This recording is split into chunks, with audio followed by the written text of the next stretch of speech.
Welcome in, everybody, to the draft recap. And we're here, and we're, overall, we're going to look at the situation. We're going to look at the draft. We're going to start with the picks we know quick to do a recap on them, and then move into the new guys, do a little more on them, just touch more. But I mean, the big thing is, overall, pretty good to, not bad to pretty good is my assessment of this whole thing. Ben, what do you think? Kind of looking at it. I don't know.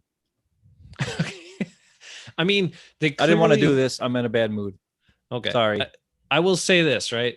The Packers clearly surprised people, probably the majority of the other NFL teams, with certain guys they selected, like the first round and second round.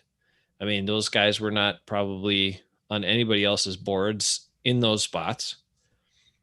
And so they have this, some people would call that a reach, but Goody said his board was strong and stayed strong. These were guys they really wanted, and he really wanted the third round pick, Amari Rogers. And he said that second round pick was like between Myers, the center, and Rogers. They were like, could have gone either way there in the second round. So they were super excited to be aggressive to trade up and get Rogers in the third round, Amari Rogers, that is. But that's how much he likes this Myers guy, a receiver that he really wanted. He chose to take him instead. So that's the Packers evaluators of talent. That's what they think. So it might be different than every other NFL team, but that's who we got running the show. So that's what we got. I like Amari Rogers. I think he was a good pick. I do too. I think he'll help. He's a guy. He's like Jonathan Hightower. He's the kind of guy I've been looking for the last 2-3 years. A guy who can do punt returns, help out on. Because the worst is when you watch. Okay, here's the thing that I like about him is when, first of all, he's not just a gadget player. He's good at being gadget plays, but he can also run routes. He can also get open downfield. He can do all that kind of stuff. But when you watch the film on him, the thing I like the best is when he gets wide receiver screens and that kind of stuff. As soon as he catches the ball, he's moving forward. You know what I mean? Like when you watch MVS, even Devontae, they all kind of stop and gather themselves and look and see what's in front of them.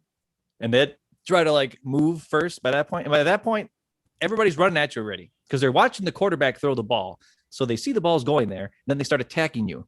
So when you catch the ball and then stop and then look and wait for that half second, that's a half second more where a guy's coming straight at you to tackle you. And they usually tackle him. They don't usually go too far.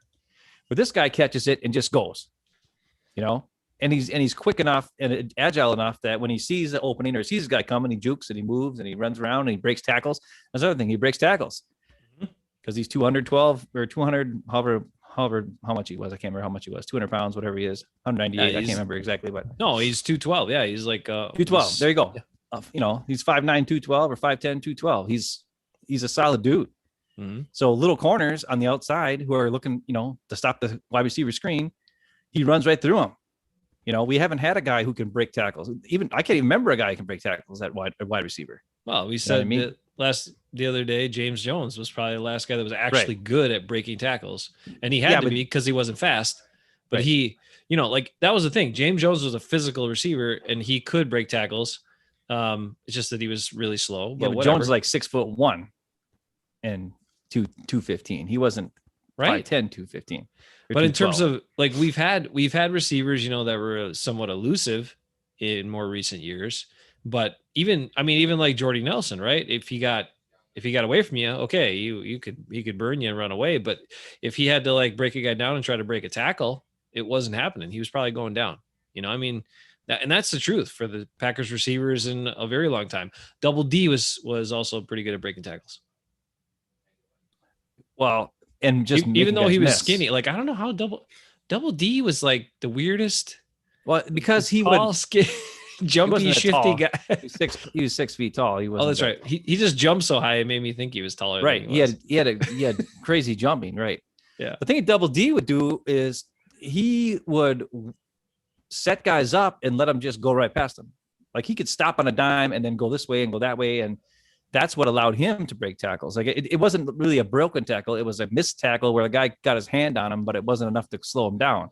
True. And kind of James Jones was similar. He didn't really break that many tackles. He was just so slow that people thought he was probably going to should have been moving faster. So they would come at him so fast and he would just be like, he'd just go slow and hold his ground. You know what I mean? Like, so if he got hit hard, he just kept going because he wasn't that fast anyways, right? He had a good center of gravity on him.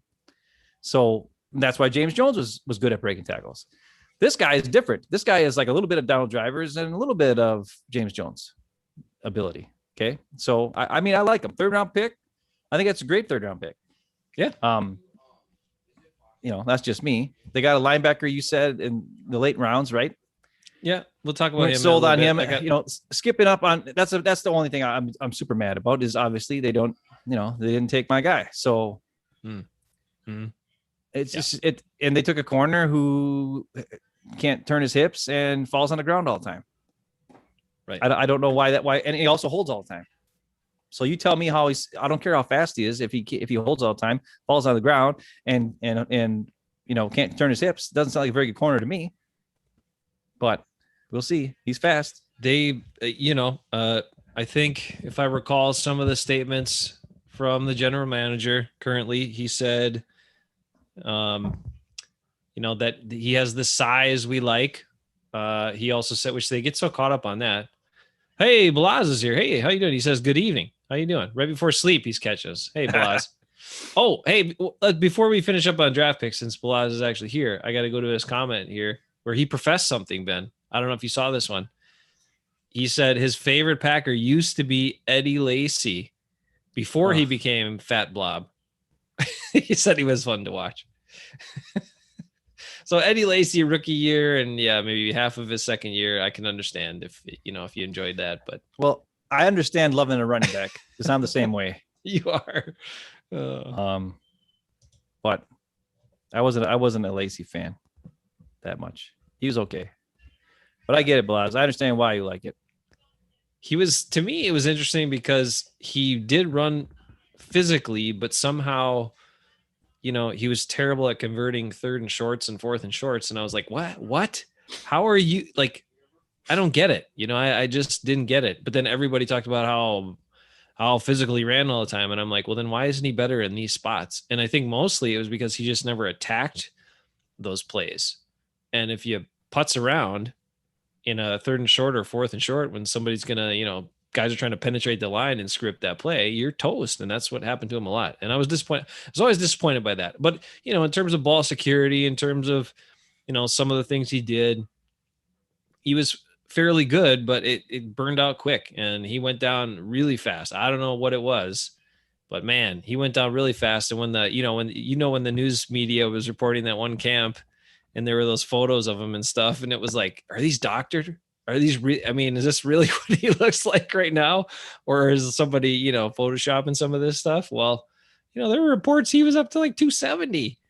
You're not going to be a very good running back at 270. That's for sure.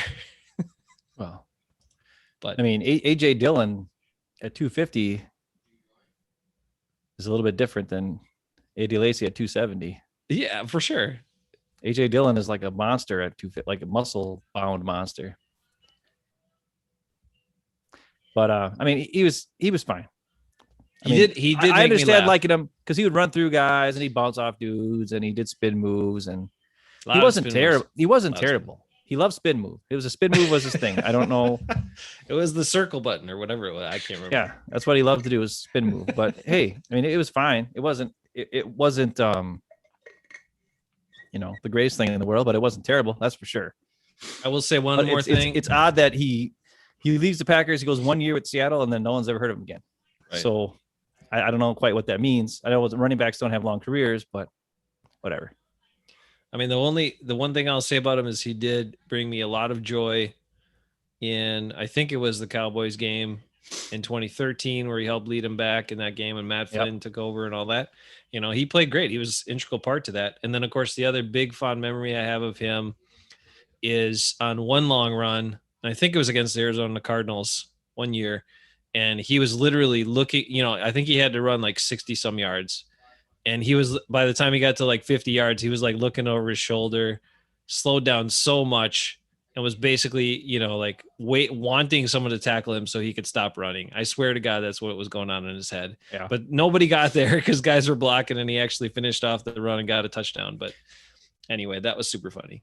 So those are my positives for Eddie Lacy. Enough Eddie Lacy. So Balaz is also asking, what is your opinion on the draft as a whole? Like, how are you feeling? Are you happy? Are you unhappy? Are you like content? Are you like, what the crap? Or like, what's going on? Let's take a look at a couple things here. We'll pull them up, and we'll try to look. We were talking about Amari Rogers a bunch, and we didn't talk about the other guys quite enough. So let's see what they say.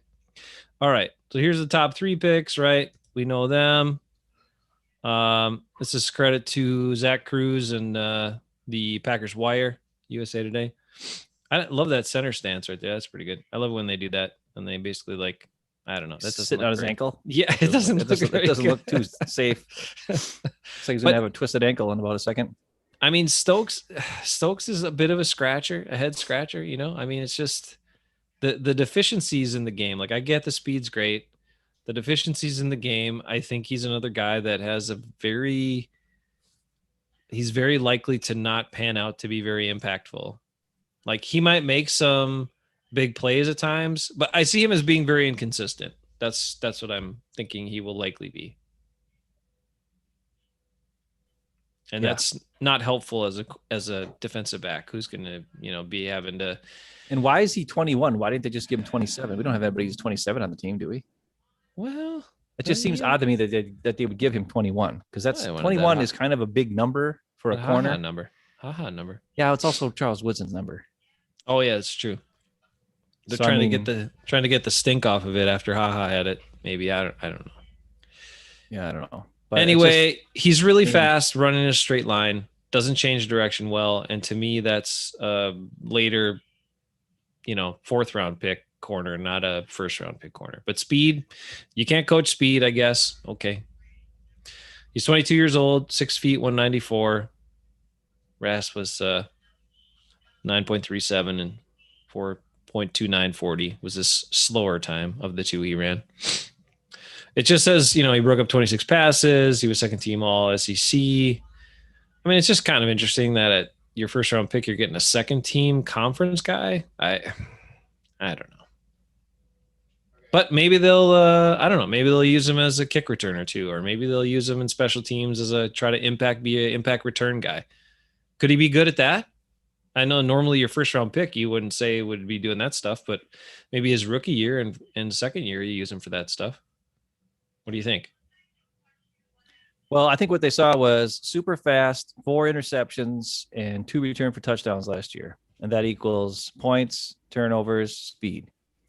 It's not a bad 3 combination, I mean, but when it comes to potential, they did what they always do. Yeah. They draft for potential, athletic freak, super fast, and but this guy also made plays last year in 2020. I mean, 4 interceptions and 2 return for touchdowns and 26 pass defense over his career. That's not terrible. That's pretty dang good. But like I said, when we watch the tape, we see him hold a lot. We see him grab a lot.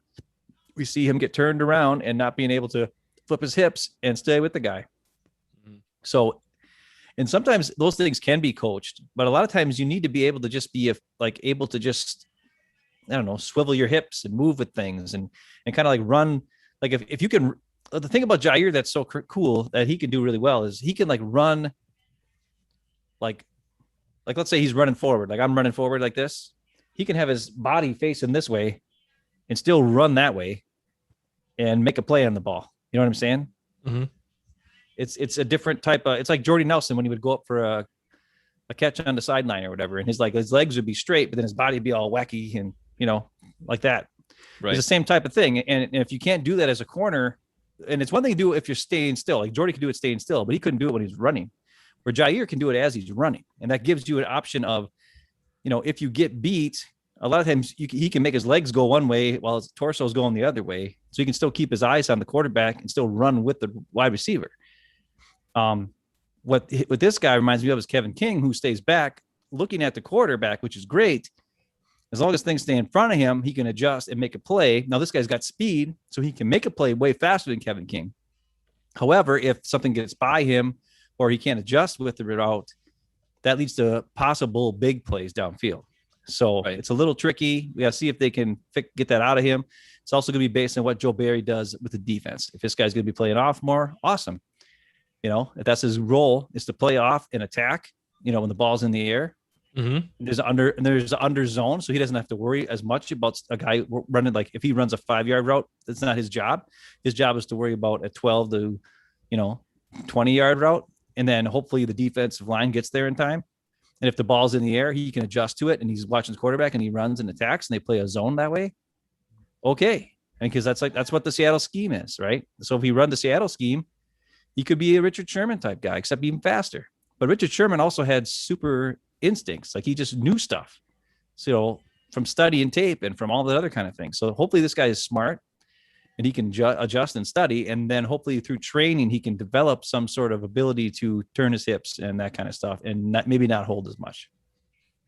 Yeah, but it doesn't sound like a first round pick to me. That's all. It sounds like a second round, third round pick. Exactly. I think that was the thing, right? It wasn't cornerback. Yes, fine, get a cornerback earlier. We're okay with that. I would like to have somebody else play in front of Kevin King anyway. And then the other deal is, it's just that if you take him that high, you want him to be play ready and polished. And this guy has a lot to work on. So some raw ability, but some things that corners need to be able to do that he's certainly not there yet. We'll see what happens. Not exactly not stoked about the first round pick.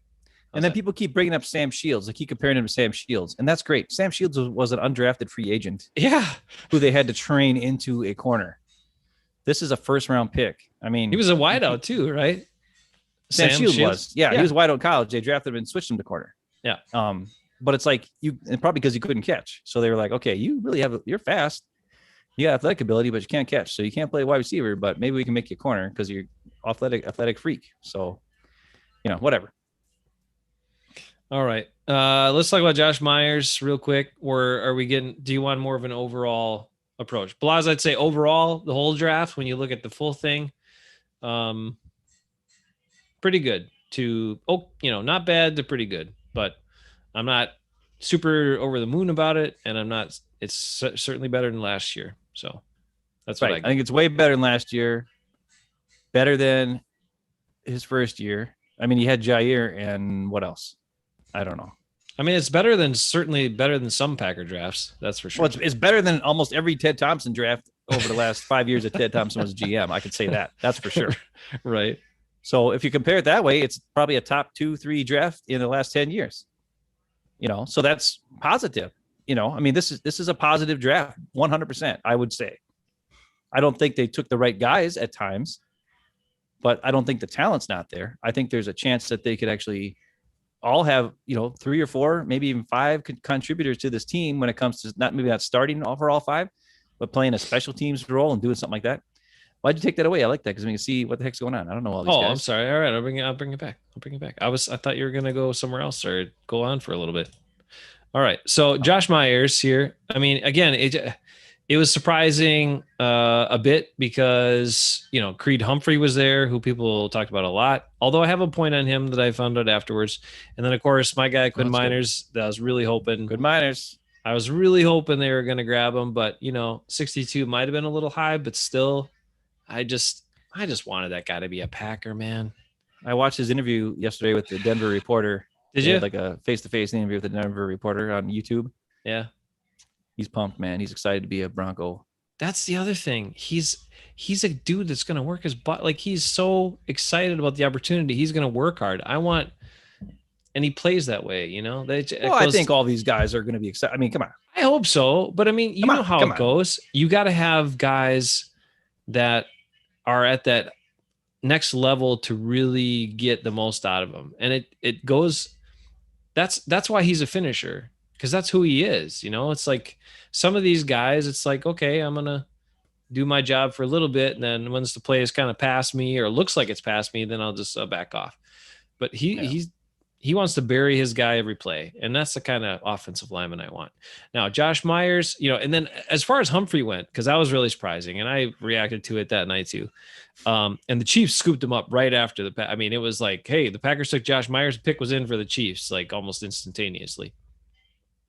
But I did hear, he's super athletic freak guy for a center and like all this sort of stuff, but his run blocking was pretty suspect.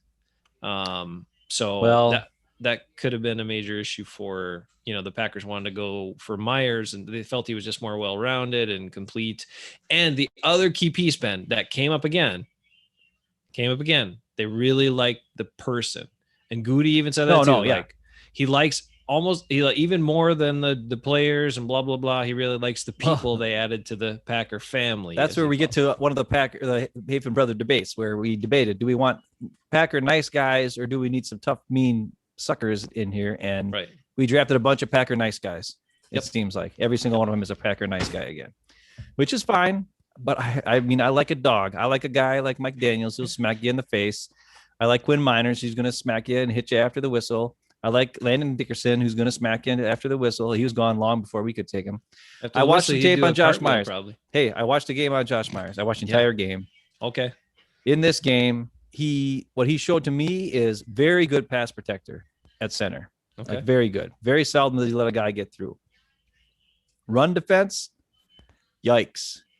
Not very good. And getting into the second level, he leans too much because he's so tall and he's going up against corners and linebackers, and he ends up on the ground sometimes because he just totally whiffs on dudes. He can't adjust. They can run around him easily. He doesn't get his hands on him. He has shorter arms and he's tall. So if he doesn't squat more and get his body lower to the ground, you know what I mean? He can't get on the second level guys like linebackers and corners, and they get right past him. Where if you watch Landon, showing this shot of his crotch here for a while. Okay, well that's weird. We don't want that. But when we watch the video of Landon Dickerson, it was the opposite of that. Sorry, he got low and he shoves, and he never is on the ground. This guy's on the ground. This guy misses blocks and then falls to the ground, so that he's even out of the play. So I don't know. He's a great pass blocker though, from what I could tell. He almost looks like I think he might be a good better tackle, which sounds crazy. Right? He's got the size for it. Well, I know. I mean, when you watch the tape, it's like his pass protection is really good, like really good, especially against interior pass rush. But his running is, I mean, if we're doing a zone blocking scheme and he's got to get, help out in a double team and get up to the second level. I don't know if it's going to happen with this guy. He's not like Quinn Miners and like Landon Dickerson was. The one thing I did like, I shared this video with you and the guys on our little chat thing. He's got a long history of football players in his family. His dad was a college football player. He wears 71 in honor of his dad, and because that was his dad's number. And then one day, one of his last games that he played for Ohio State, they let him wear 50 in honor of his grandpa. His grandpa had passed away at that point. And so he wore number 50 in honor of his grandpa. Also, his grandma took his grandpa's high school jersey and she cut it up into a bunch of pieces. And she sent it to her grandson. He has got a couple different grandsons play football. And what he does, and his other family members that play football, is he takes this piece of his grandpa's jersey and he wears it in his sock in every game to give him like good luck. So I mean, when you hear stuff like that,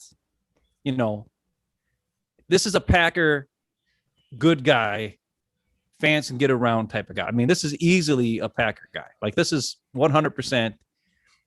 Small town.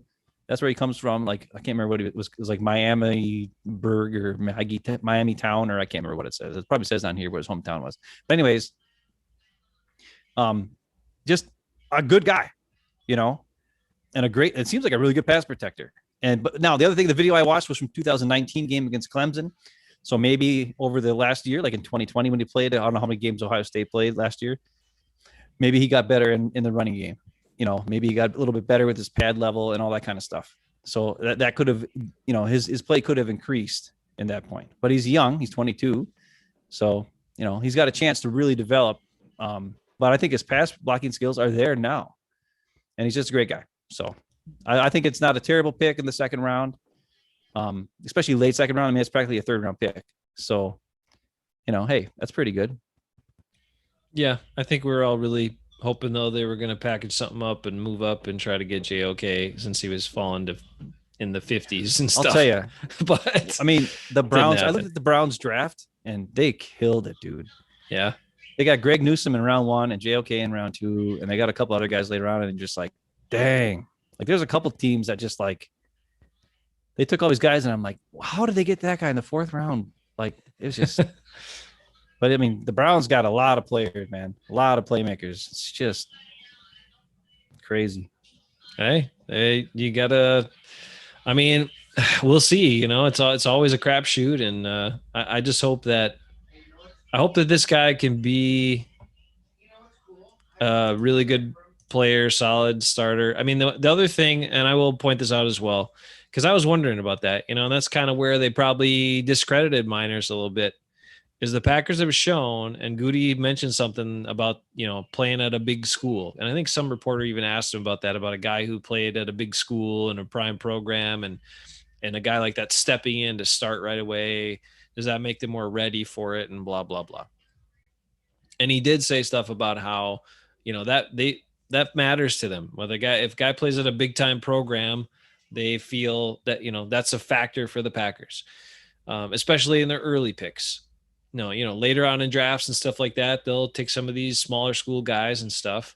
But it seems like, you know, these freak athlete guys who get a lot of pub and a lot of attention in the draft, and they're from a, you know, a small school or a school that's not very big in the football department, Packers are probably going to go another way, at least with this regime. And that might have been all the way from Ron Wolf through now. I don't know, but that seems definitely the way they do it now. Well, Double Doink is saying that one of his teammates said he's an aggressive, nasty player, and that's why he loves playing with him. So, you know, the other thing I will say too, when I did watch some other video on him, he seems to be like, he was like the leader of the team. He was like the captain of the team. He was, yep. That's a team with Fields as the quarterback. And the center was the guy who was given the speech before. Because I was watching the speech he's given, and Fields was like standing next to him, looking at him, like going like, yeah, you know, but it was this guy, Myers, who was given the pump up before the game speech type thing.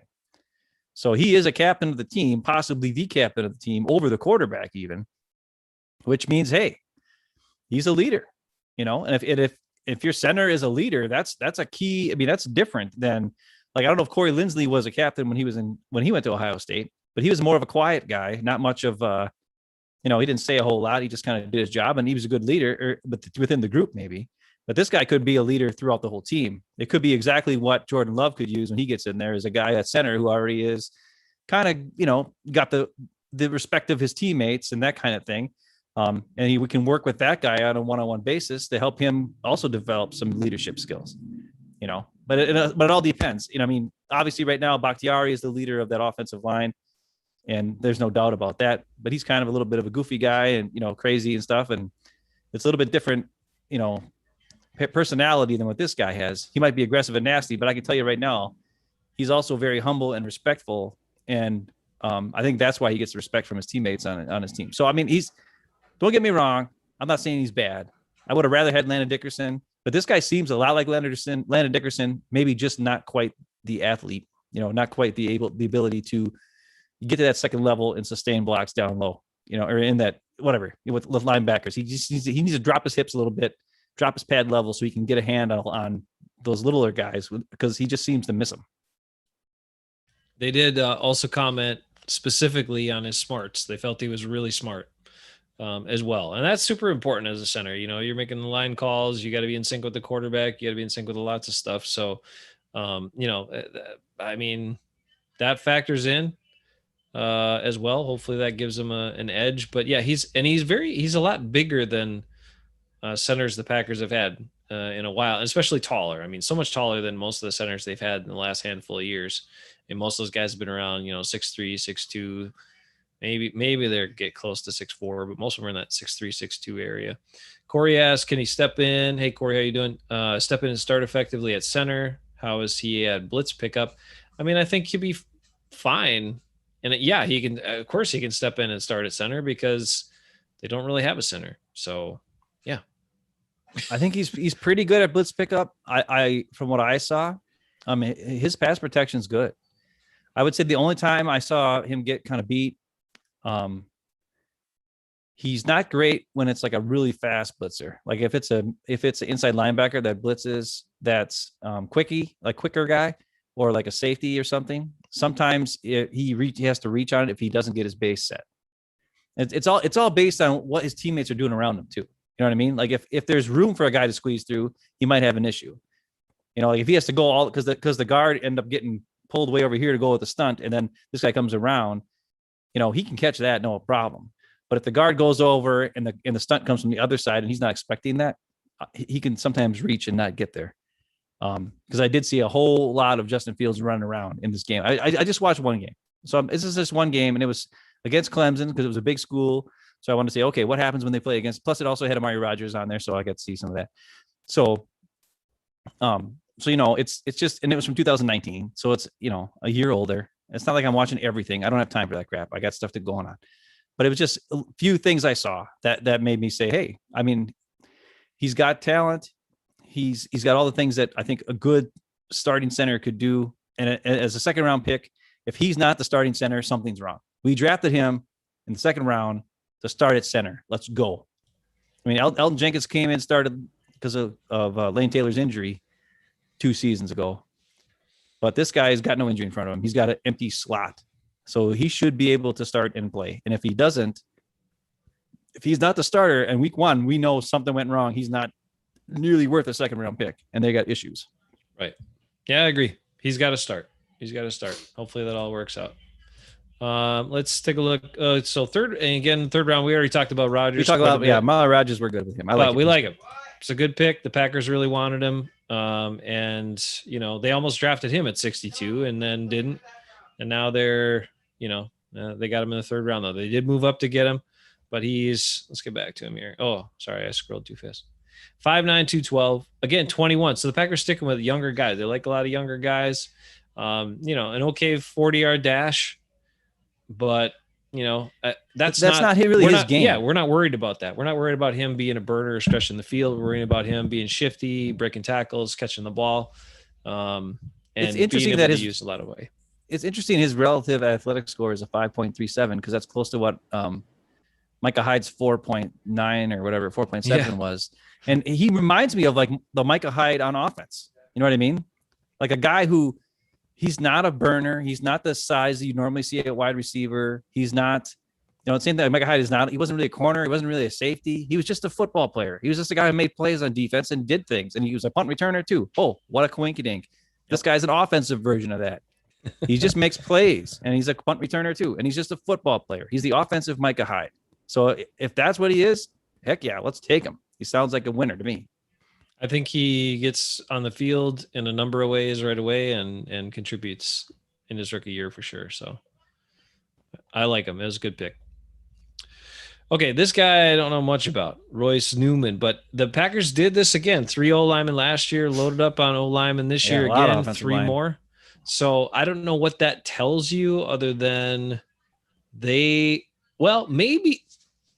again, I'm confused again a little bit because in Brian Gutekunst's one of his post-day pressers, he talked about offensively, asked about some of these versatile offensive linemen because a lot of the guys they drafted are guys that, you know, they see maybe could play some guard or center or either guard spot, or maybe they could play tackle or play guard or whatever.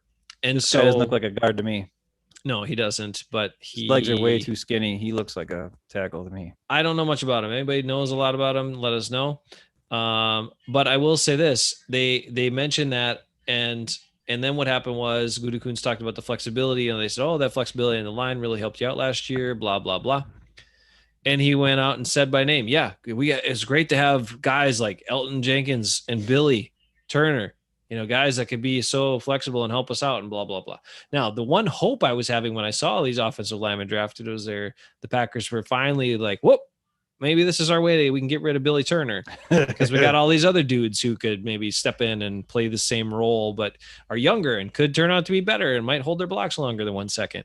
But then he says that, you know, so he names Billy Turner out in the media alongside Elton Jenkins, arguably their best offensive lineman, or right there with getting close to Bakhtiari.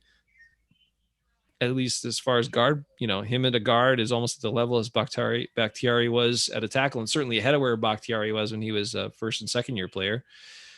But then they talk about Billy Turner again, and I'm just like, So what direction are we going? Anyway, we got a bunch more offensive linemen. They clearly feel they need depth and upgrades there and competition there. So they brought this guy in out of Ole Miss. He's got a pretty high RAS. Was a 2-year starter and started some games at guard and at right tackle. So 6'5", 310. So he looks like a tackle to me, but yeah, he looks like a tackle. He might be right. He might be the starting right tackle. Maybe Billy Turner's out of town. Could be, although I think they got that guy a little bit later in the draft, which I was pretty excited about. Oh yeah, I know. Okay, hey, we finally got a big guy, Ben. This guy I'm excited about. He's a big dude. He is a big dude. And he went into college as an offensive guard. Or he played in high school. He played offensive guard.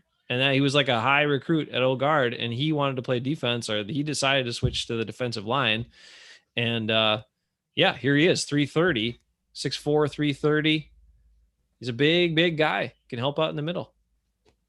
Well, what I've heard about him is they say his first step is quick. Okay. I mean, when you're a guard, that helped. That actually makes sense now, because what I hear about him is he's not like terribly fast, right? But what he is quick off the draw. So as a guard on offense, like, your job is to make sure you're ready to protect and get backwards and protect your guy, or move forward and get the upper hand on the defense. Well, if this guy's been used to getting the upper hand based on, the call and whatever it is, and watching the ball and doing things that way, on the defensive side, he should be able to do it even more. I hear that he's great against the run. He's able to shed blocks. He's able to get around guys quick. He uses his power as well as his quick adjustment first, but it doesn't always have the speed, to make it after. So he sounds to me like Kenny Clark, right? Except this guy's a 4th round pick, not a 1st round pick. Weird. But anyways, this could be a good combo. Put him in there along with, Tyler Lancaster in a goal line situation. Boom. And Kenny Clark. We got 3 monsters in there. So that way we don't have to have Dean Lowry in there, who's getting guys underneath his pads. That's the other this point. guy. Yep. This guy understands leverage from being a guard. And he also, so he's good at that. He's taller, 6'4", but he gets low. So I think it's a good move. He's not like a game breaker. He's not going to be an all-pro player or anything like that. But he could be, he could be a run stopper for sure. First down player, possibly second down player. Not at all going to be on third downs. But who cares? I mean, that's what we've been asking for. We just need another big guy who's got a little bit of twitch and a little bit of agility. We can get a couple, if he can get like one pass or one tackle in the backfield per game out of his 10, 13 plays he plays on the defensive line, that's a good thing. Because I can't remember how many times you see Lancaster or Lowry or even Kenny Clark getting in the backfield for tackling the running back. It doesn't happen hardly ever. I don't know how he does against double teams. I haven't watched enough tape to see that. I read some things on that, and I can give you some info. But all right, good. So here's what I read about him. Okay, is I told you that thing about he was an offensive guard and like a highly touted guy coming out of high school, and then changed to play defensive line. So that was all new for him, right? I mean, totally different thing. But look at this little tiny guy from Ole Miss right now. He's closing in on him, and that guy has no part of that. You don't want to be squished by a dude that weighs 330 pounds. He is 2 inches shorter than Dean Lowry, even though he's a little bit taller for a big guy like that. And that hurts Lowry. I mean, the fact that he's 6'6" hurts him in terms of guys getting underneath him all the time. So you like that too. But I was reading this thing about different scouting reports on him, and it was almost like, how could people be this opposite? Because one they all talked about how he carries his weight well. They're like, he's 330 pounds, but he carries his weight really well. He's got good balance. He's shifty. He's quick, quick first step, like you said, all that stuff. But then they said he's not much of a pass rusher, that's fine. But then one guy said how he struggles with holding ground against double team blocks, and struggles with getting off of double team blocks and even be in the role where you're going to chew up 2 blockers to keep your linebacker free. And then the very next scout review I read said he's great at double team blocks. So I have no idea, because NFL scouts said completely opposite thing regarding that point. You would think a guy that's 6'4", 330 could handle double teams as well as anybody. And probably better than Dean Lowry or almost anybody else. But they did mention that, which you just said, is that against single blocks, he is very good at penetrating. And he actually had, I think, 10.5 tackles for a loss in the last 2 years, or maybe even just last season or his last full season. He had 10.5 tackles for a loss. So from an interior guy, a lot of times you don't get that. You might get on some tackles, but you don't often get too many on a loss. But he is good at working against a single block, shedding the block, making the tackle. And for an inside dude, I'll take that for sure. That's awesome. When those guys can make tackles, and especially tackles for a loss or cause penetration issues for the offense, hey, that's a win. That helps your run defense a ton. And we haven't had that in quite a while. Kenny Clark will do it at times, right? But who else does it? Nobody. Lancaster. He can do it, yeah. But he usually gets double teamed. So, right. But what I like about this guy, and the difference between him and what the Packers have been doing for the last, I don't know how many years when they draft D tackles, they are drafting a D tackle as a pass rusher, right? They want him to be a pass rusher. This guy, they drafted him to be what he is. It's not like they drafted Montravius Adams and then tried to make him a pass rushing interior defensive lineman, right? And then he just did nothing because he didn't have the skills to do what this guy can do. Plus, he couldn't really. I mean, he was a pass rusher in college. He could make plays on a quarterback in college, but he couldn't do it in the NFL. This guy, I don't think they're going to want him to do that because he didn't do it in college. He wasn't a big sack guy in college. He wasn't a big going after the quarterback guy in college. He was a run stopper. He was a mess up the freaking offensive line guys, and he was getting in the backfield, make a couple tackles here, or at least make an advantage for somebody else to make a tackle for you. And that's something Montravius Adams didn't do. So this guy's taking Montravius Adams' spot, and I think it's an upgrade for what we need. Because if we need pass rush out of the middle, we already saw Zadarius Smith. That's where he gets the majority of his sacks. Pass rush through the middle. This guy's coming off the field, put Zadarius in there at D tackle. So it just makes perfect sense. They finally drafted a guy for what they need him to do instead of drafting a guy for, what they think they need him to do, but he's not what he can do. This guy, we drafted him to be a run stopper. He's going to be a run stopper. That's going to be his job. Amen. Thank you. All right. Move on to the next guy. That was it for a 5th round pick too. I mean, hey, you get some use out of the pick. Guy. I'm happy with this. That's what it was. I mean, former top recruit at guard, produced 10.5 tackles for losses. Yeah. That's good. All right. Now you got this interesting. A lot of people like this guy. Slow cornerback. So he's from Appalachian State, small school. So finally in the 5th round, we get into small school guy. Okay. And he is 5'10", 184. So not the size they necessarily like at corner, but later on in the rounds, they'll take these guys. A 4.52 40, which for a corner, pretty slow. But they did say he's, a solid tackler, good instincts, and plays the ball pretty well. So that's what I know about him. But when you look at those, height is undersized, weight is average, and 40 is underwhelming. So when you look at those things, you're kind of like, oh, is this guy even good enough to make the team? But, they keep taking swings at corners, so maybe he will be. I don't know. Hey, this guy is a slot nickel/dime corner. That's what he is. He can handle two ways, huh? Okay. That's all. Not the same time, you ding dong. But I mean, I mean, he can handle going. Because that's the issue. Like a lot of times you're playing on the outside, it's a lot easier to. Yeah, you got the sideline. He doesn't have the speed, but he's got the agility. And what I heard about this guy is instincts. The ability to know what a receiver is going to do before the receiver even does it, and then break up the play, get in there and make the thing. I haven't seen enough video to know for sure. These are just things I've read. So he's not fast, no, for a corner, but he is fast for a normal human being. And when you're playing in the slot, especially if he's going to be the dime back, the 6th guy, I mean, he's kind of like Chandon Sullivan, really. That's what he is. So maybe we're drafting this guy after this year. Chandon Sullivan will be back. This guy's going to sign a 4-year deal because usually draft picks all sign a 4-year deal, right? Real cheap. He'll be on the team for the next 4 years. He'll be a great nickel/dime corner. He'll come in either be the 4th or 5th cornerback to cover the 4th or 5th best receiver that comes out on the field, whoever that is, right? That's what he'll be. And I think that's good based on what I've heard. Instincts, pass breakups, stuff like that. Got an attitude a little bit. He's a small guy with a big attitude. Sounds like Jair Alexander. He just doesn't have the physical athletic ability like Jair has. So if you take Chandon Sullivan's size and give him Jair's attitude, that's this guy. That sounds pretty good. That sounds like a pretty good slot corner to me. So I like him. I think he could do good. I want to watch some more tape on him, but otherwise I'm happy. I think it's a good move. You're muted. Sorry about that. Yeah, there have been some good players coming out of Appalachian State in the last, 10, 15 years. I mean, guys have made the league, made an impact, made teams. So, and I mean, look at it. You look at the numbers, like I said, not overwhelming. When you take a look at 27 pass breakups the last 2 seasons, but 17 in 2020. That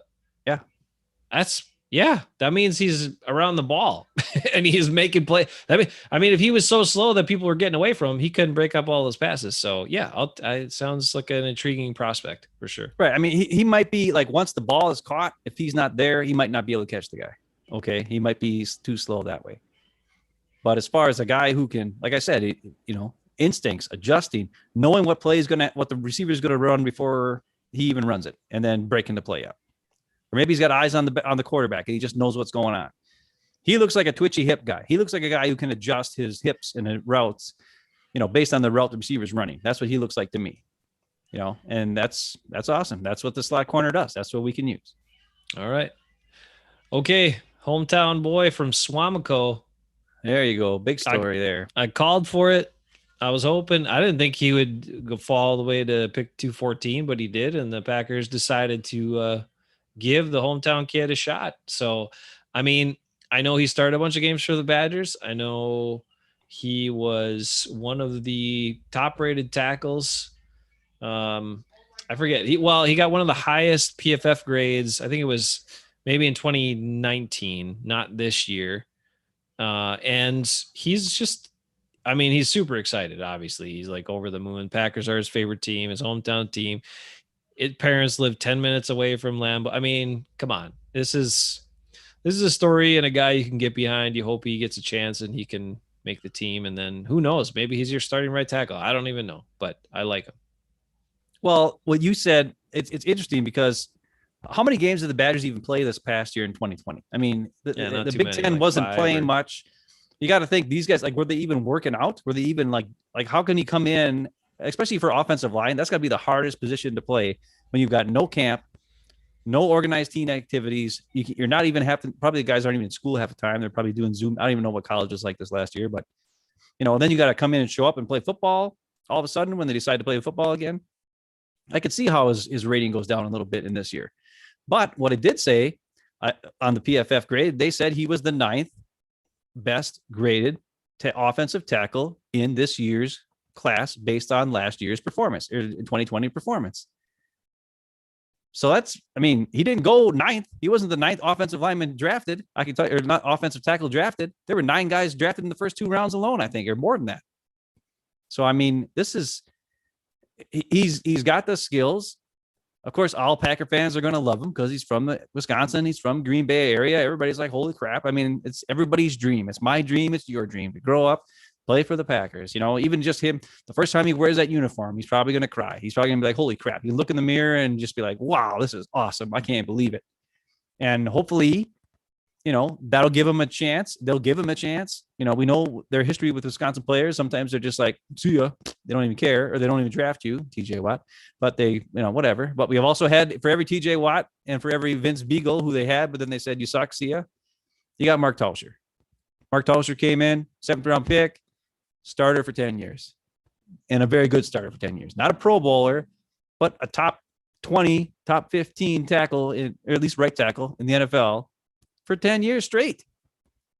If this guy can be that, the 6th round, well, hell, sign me up. Plus he's from Wisconsin. Sign me up for that. That's awesome news. So, especially for a 6th round pick too, Yeah, it's just a beautiful thing. It's awesome. It makes up for the no minors thing for you, I'm assuming, is you get a guy who's, Oh, but if you had both of them, then I would. Then I wouldn't even care what happens with Aaron Rodgers. I'd just be so stoked about the offensive line. I'd be super excited. Well, either way, I think we all know the Packers' weakness based on that. NFC Championship game is offensive tackle. They let Wagner go. Billy Turner stinks, and Bakhtiari, we don't know when he's coming back. So they got to get a couple guys who can play, because otherwise, all you guys that Yash Nyman guy or whatever his name is, and we don't even know if he can play. We've never seen him play ever. He just apparently has got the highest RAS score of all time. So yippee, can he play football? I don't know, but apparently they also signed an undrafted free agent tackle yesterday. So they got a whole bunch of tackles they took this year, and we'll see what's going to happen with that. Well, it's needed. And it also kind of makes you think they don't think that Runyon can play tackle is kind of what that's telling me. It must be, yeah. I will say this, look at him. I mean, good size, right? 6'4", 305. But what's an area arms. Right? And pretty long arms. He's pretty good in his pass sets. But his bench was only 22. Well, guess what? That's something you can work on. You can get stronger, right? So they get him in their program. He works on his strength and conditioning and stuff. And all of a sudden, who knows? Because the other attributes are there. And he's geared up to work his tail off, and I hope most of these guys are, of course, but 3-year starter, 2-time all Big Ten pick, and 6th-round pick for the Packers, 214th overall. That sounds like a good player or a good pick there. And again, this is one of the better drafts for the Packers in a long time. Okay.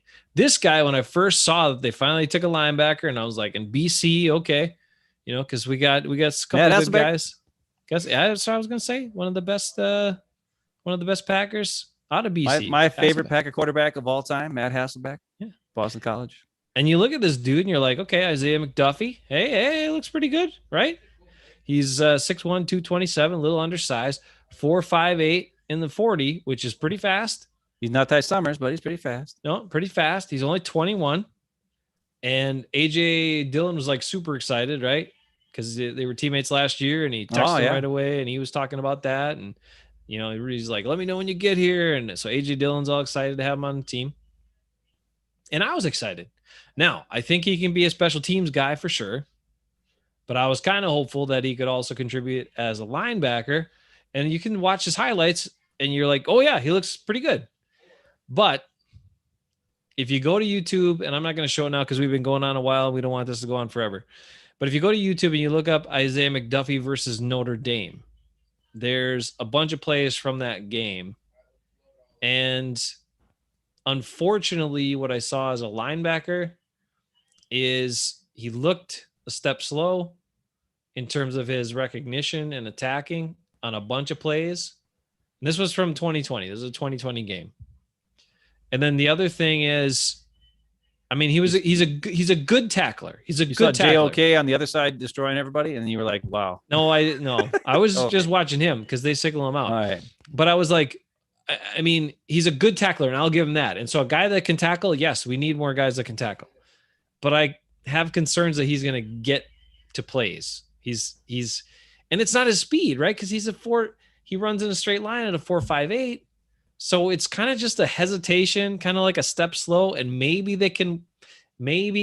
I don't know, maybe with film study and other stuff and really feeling comfortable with what he's doing, he can work on that. But usually for football players, that's innate. That's something that you either have quick recognition and diagnose an attack or not.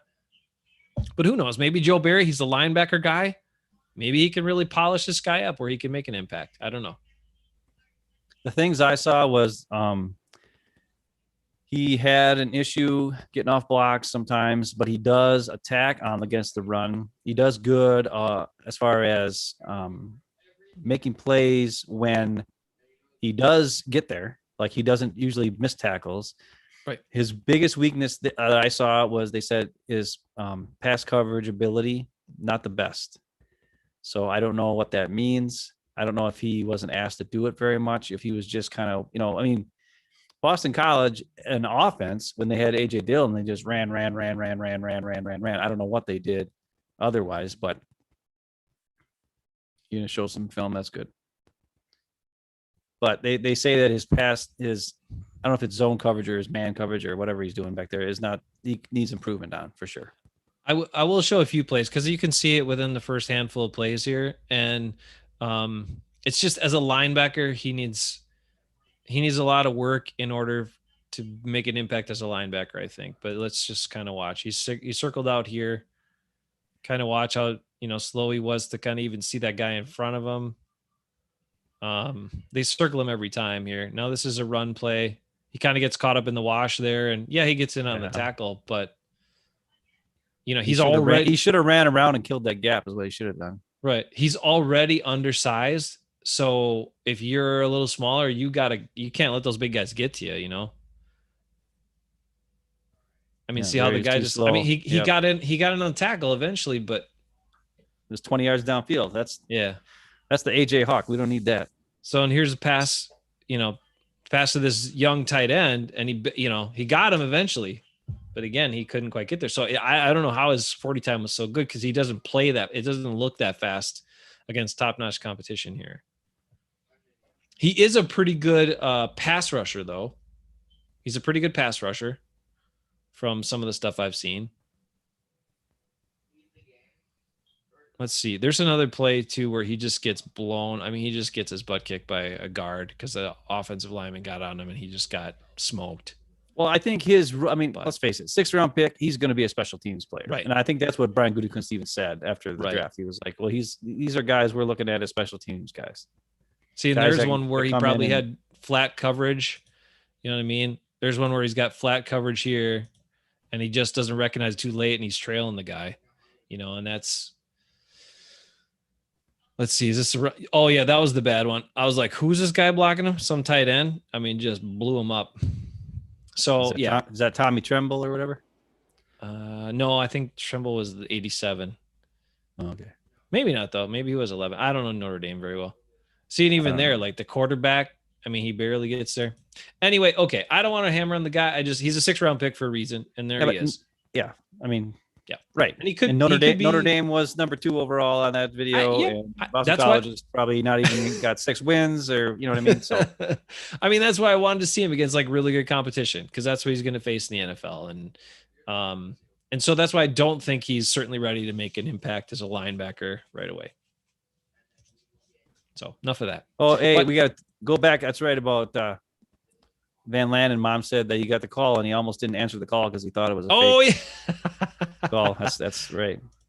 He thought it was like one of his buddies called because he thought it was a Green Bay call. So he was like, "Oh, it's probably some." No, he said it came up as likely spam or something like that. It said on his cell phone. So he almost didn't take the call from the Packers.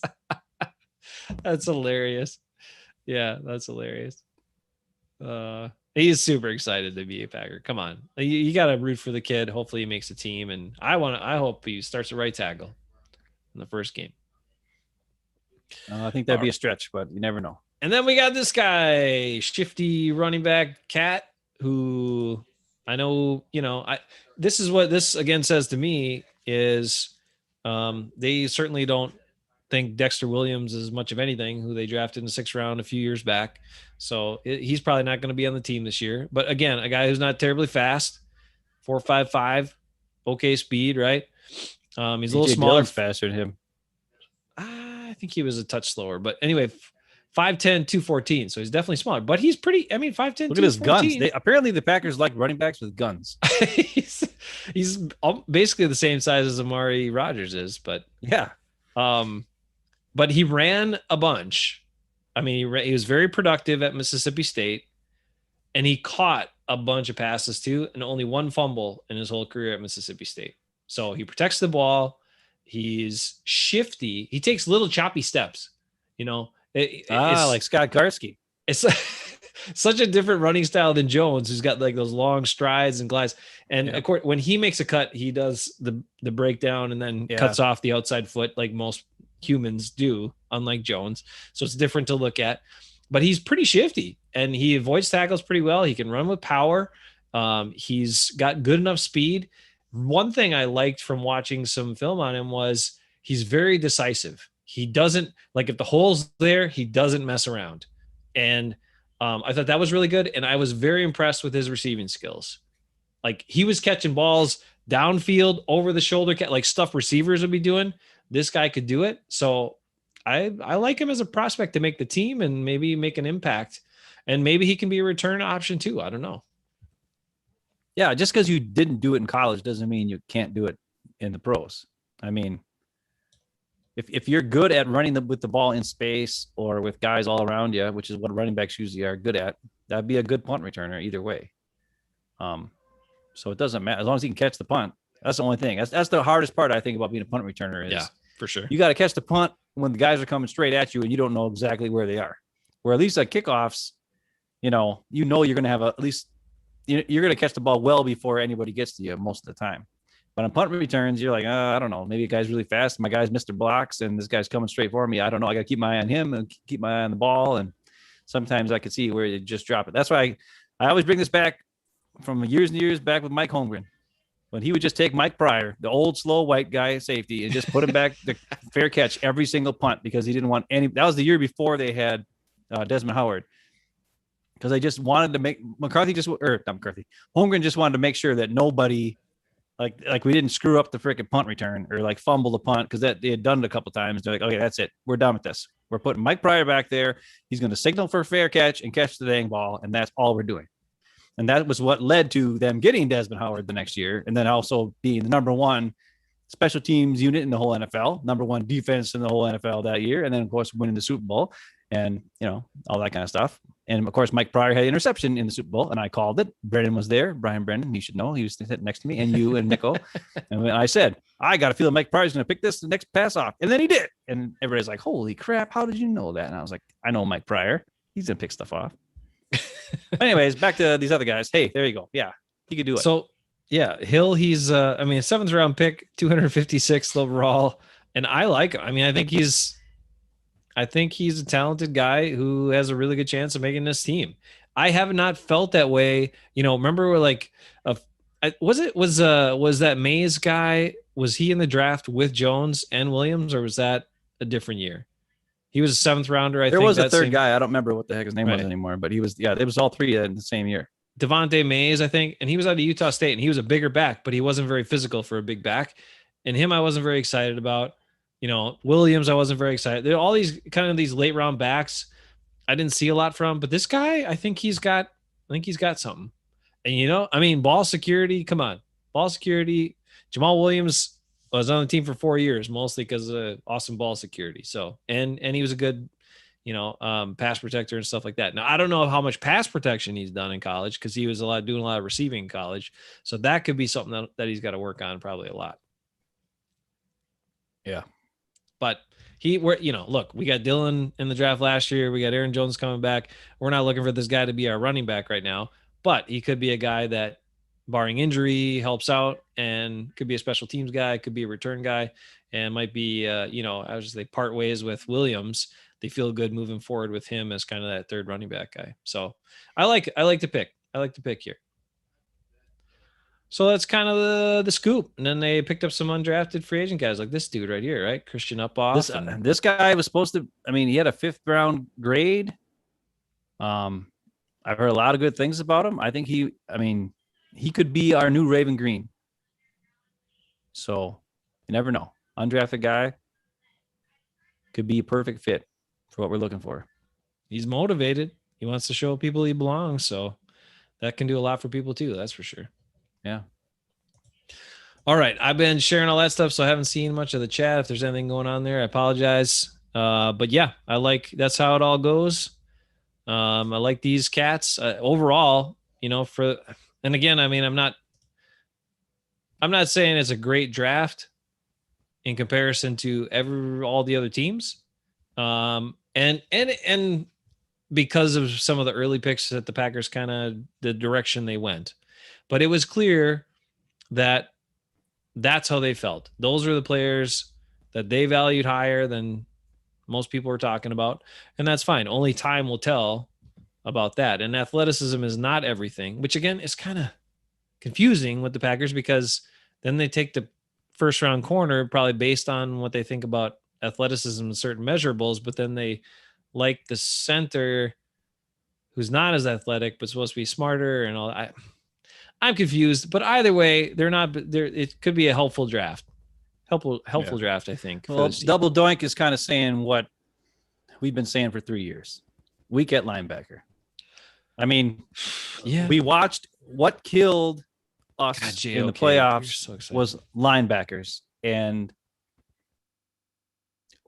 we got a guy, but he's not the type of guy we really need. So it all comes down to this double doink. Are they going to play the right guy? Will they play Ty Summers and Chris Barnes and be that your two guys? Will they change their defense? Will they put Zadarius at defensive end, which is what they played him at anyways most of the time? Mm-hmm. So that we get some, like the times when the defense made plays was when they blitzed most of the time. I mean, even especially in the NFC Championship game, Savage, when he blitzed that time and caused Brady to just throw it up like a ding dong, you just threw a pick. Hello, send your guys that are fast on the blitz. Don't always have, if you have three big guys, Zadarius and Preston, we know those, or Gary and Zadarius or whoever, we know those guys are going to rush the quarterback. They're not going to cover anybody. And the quarterback knows that too. And then you've only got 6 guys covering. So there's going to be some spot that's going to be open. So we got to wait and see what Joe Barry does. Hopefully it works. I don't know. That's the other point I think is key, right? Because that's kind of the thing I was wondering about, wanted to ask you about. I mean, and anybody that's in the chat too, that's been a Packers fan for a while, when was the last time the Packers had a disciplined, good defense? It's been quite a while, right? For a number of years, this has been, and that was the focus, right? A defense that was predicated on getting turnovers, getting extra possessions for their offense, and sometimes giving up a lot of plays and a lot of yards, but they'd still win the game because they got some turnovers, right? And the issue was when we didn't get those turnovers, the defense was exploited and exposed. And what happens in the playoffs, a lot of times you can't count on those turnovers unless you're playing Matt Ryan, the Atlanta Falcons and stuff like that. Then you can count on them. But other teams, you can't. So that's where we came up short, right? That's where the defense struggled. And then they got tired because they're on the field a bunch because they can't stop anybody because they're not good at playing solid, well-disciplined, solid attacking defense from their general job or duty on that play within base schemes. So the alternative is what?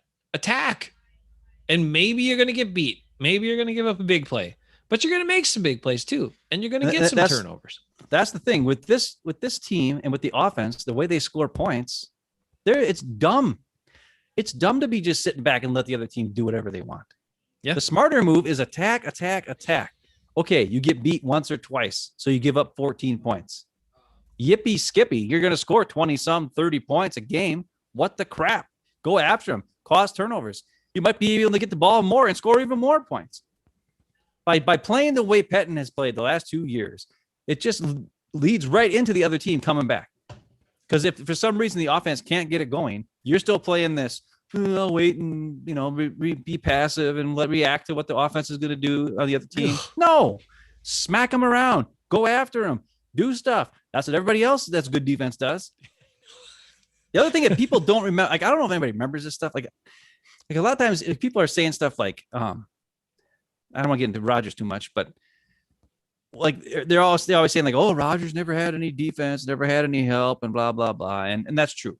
But I will say this one thing. And this just expands on the importance of the defense. When Rodgers won the Super Bowl, what do you remember about that Eagles game, the first playoff game that year? What do you remember about that game? James Starks had a great game. Awesome. Yeah. And what else? Tremont made the kick at the end of the game. And you know who else? Double D had a killer game. Oh, Rodgers did not have a great game. Double D he had like 6-7 catches. And I watched them all again in January, by the way. I watched the Eagles game. I watched all the playoff games because I got NFL Game Pass, so I can watch anything back to like 2000 something or other. I don't know, but I watched all the games. And that was the key. It was James Starks, Double D, keeping the drives alive, catching 6-7 balls on third downs and stuff and getting first downs on every one of them. And then Tremont makes that huge play at the end because Michael Vick is dumb. He should have just ran. He probably would have killed us. Instead, he threw it up. Tremont makes the play. What happened against Atlanta?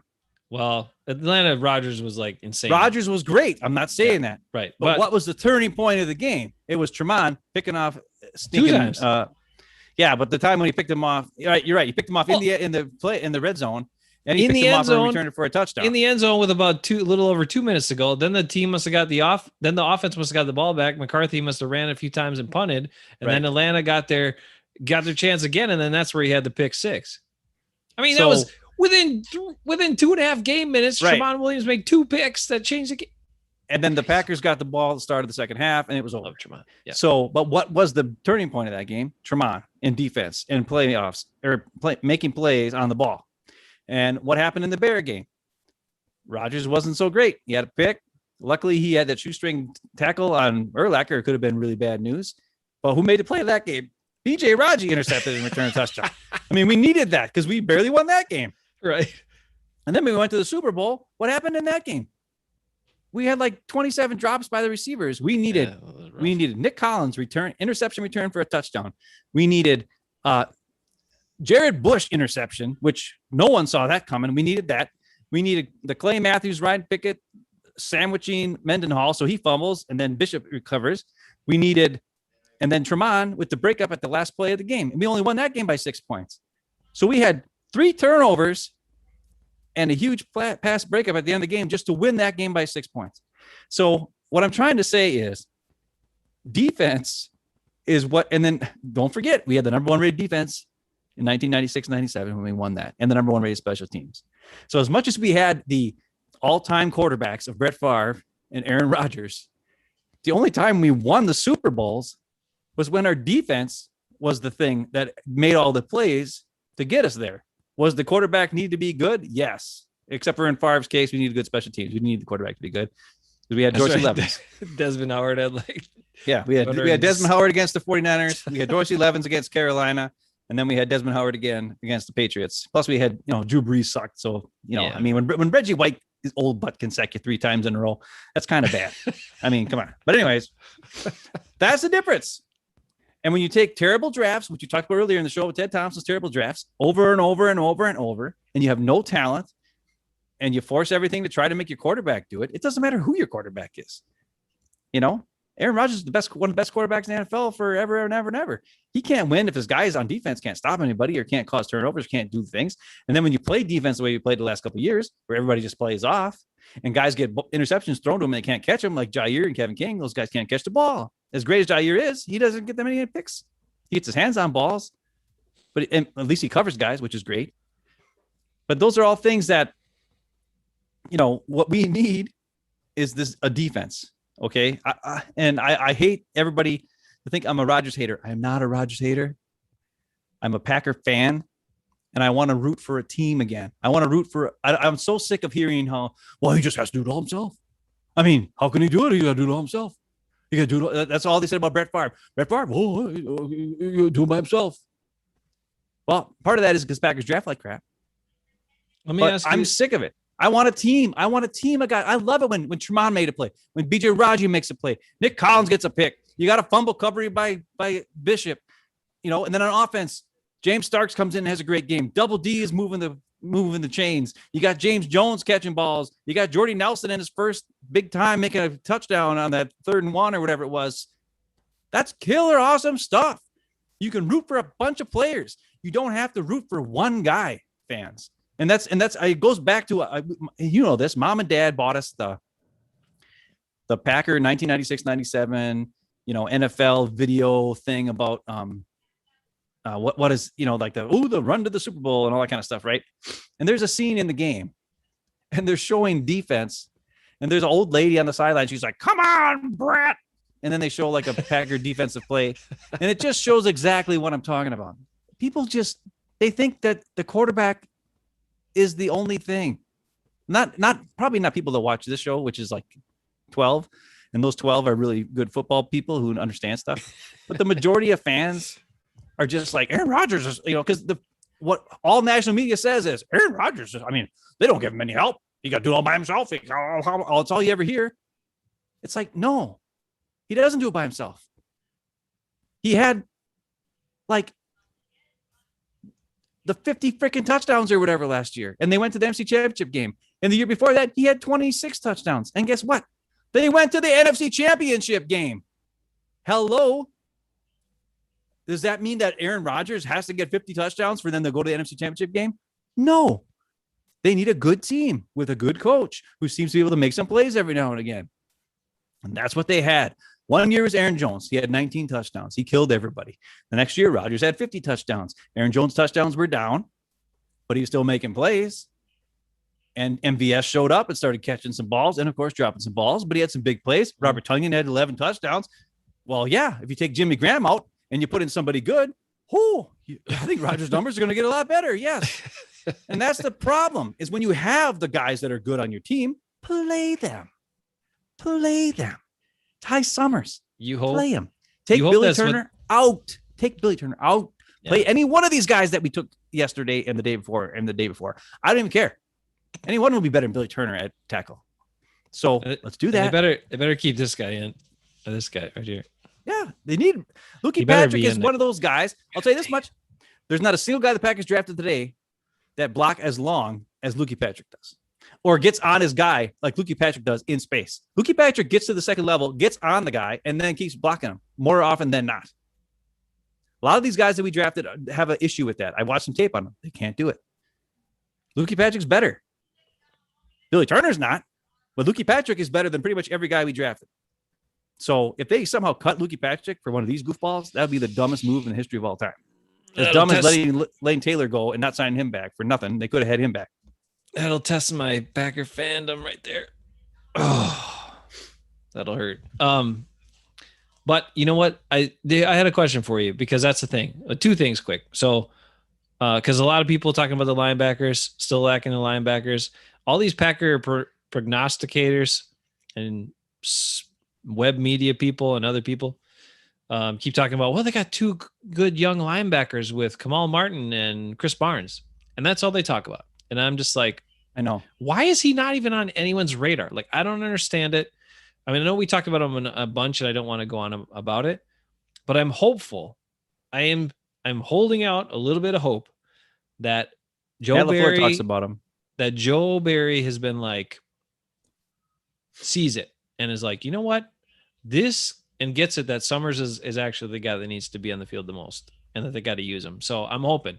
We'll see what they do, when they get to preseason games and practicing and all this stuff and whatever.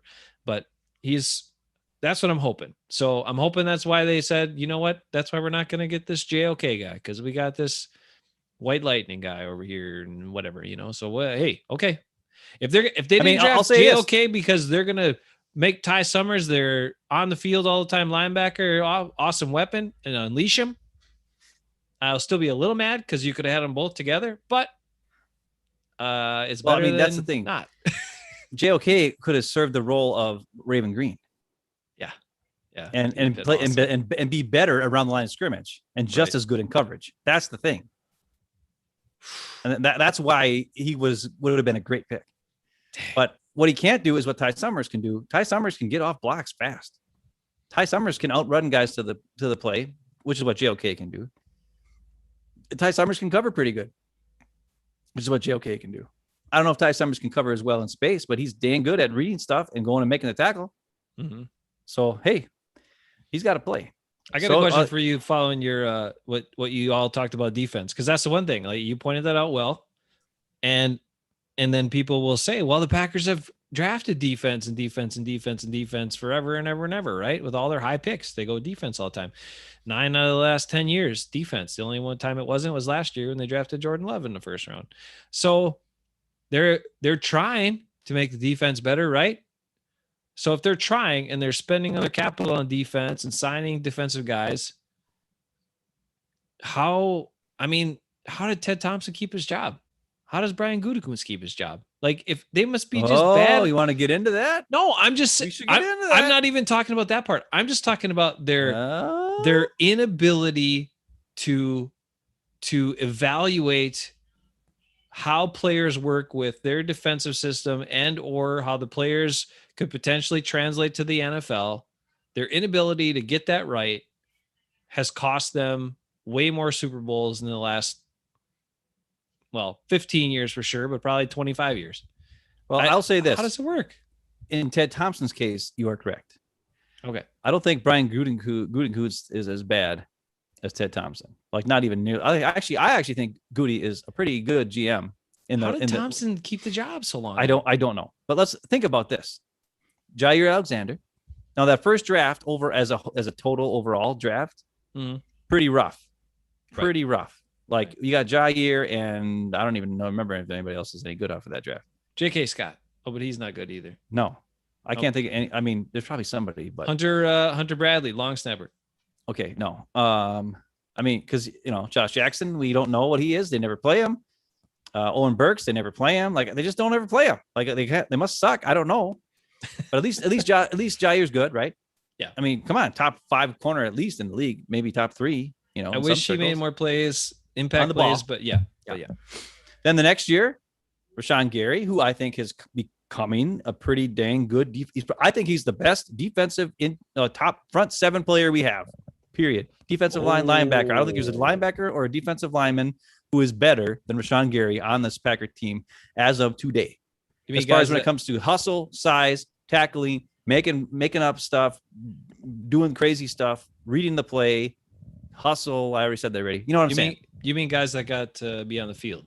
Right. Well, I don't know if Ty Summers is better than Rashaan Gary. I think they're very similar. I think they're both very similar.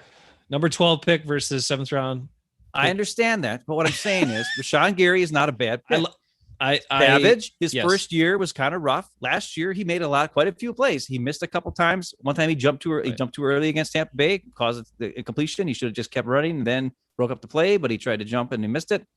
Great pass by Tom Brady. Can't help that. And then also Godwin's really tall. What are you going to do? He can't stop that. But Savage had a bunch of picks. He had some sacks. He ran around and caused some turnovers. He did a bunch of crazy stuff. He was doing pretty good. A couple times he got out of plays. Sometimes he looked like he was slacking off. But for the most part, I think that's a good pick. And then Elton Jenkins.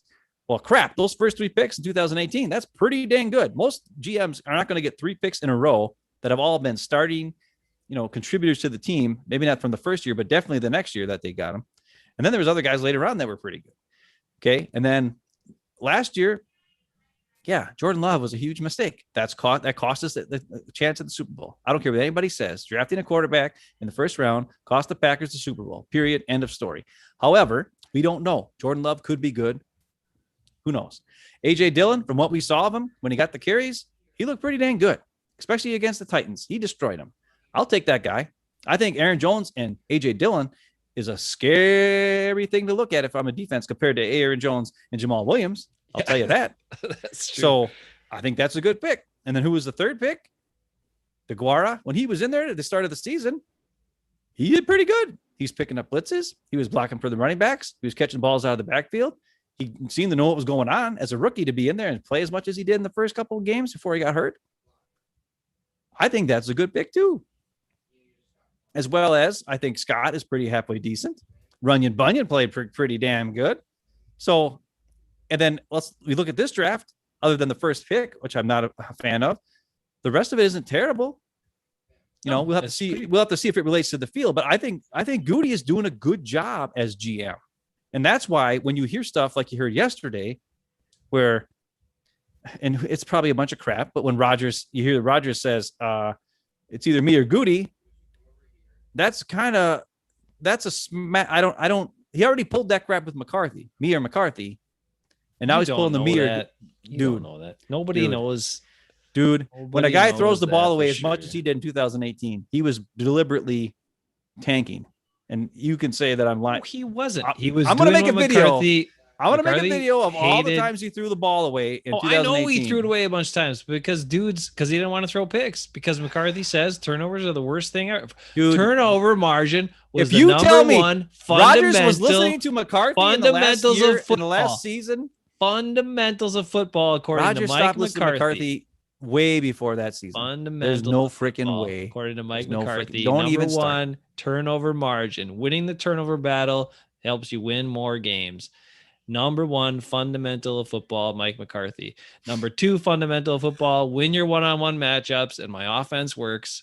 Don't win your one-on-one matchups, and you got to make perfect throws. All I know is this. In order for it to work. If you're telling me to choose between a MVP quarterback who can probably play 5 more years or a general manager who, from all accounts, has done better than average and has been with the actual team for well over 20 years. Yeah, since 97 as a scout. I'm taking the general manager over the quarterback who's only going to be here for a little bit, especially when you look at the draft picks he's had over the last couple of years. And when you compare them to Ted Thompson's draft picks and other teams' draft picks and see what they do. And you can see, okay, he's made a couple of mistakes. He made a huge mistake with the other thing. But if Aaron Rodgers is having a hissy fit because we drafted a quarterback in the first round, then get out of town. I'm done. Yeah, I'm done with Rodgers. Look, all I wanted to say about I just hope that a lot of this is, and then now the other thing, one more thing. Yeah, I heard that somebody said that Rodgers is not happy that this stuff came out. Okay. Mm-hmm. There's no freaking way in Uncle Jack's house that Goody and LaFleur and Murphy wanted to deal with this crap this weekend. So you can't tell me the Packers leaked it in the beginning. Somebody else leaked this crap, and it was not from the Packers. Now, they might have leaked other things to make themselves look a little better. That I agree with. And when you watch Goody's press conference from Saturday night, the first question is, hey, did you hear? Aaron Rodgers says he'll come back, but only if you're not here anymore. And Goody's like, well, I mean, you hear a lot of things.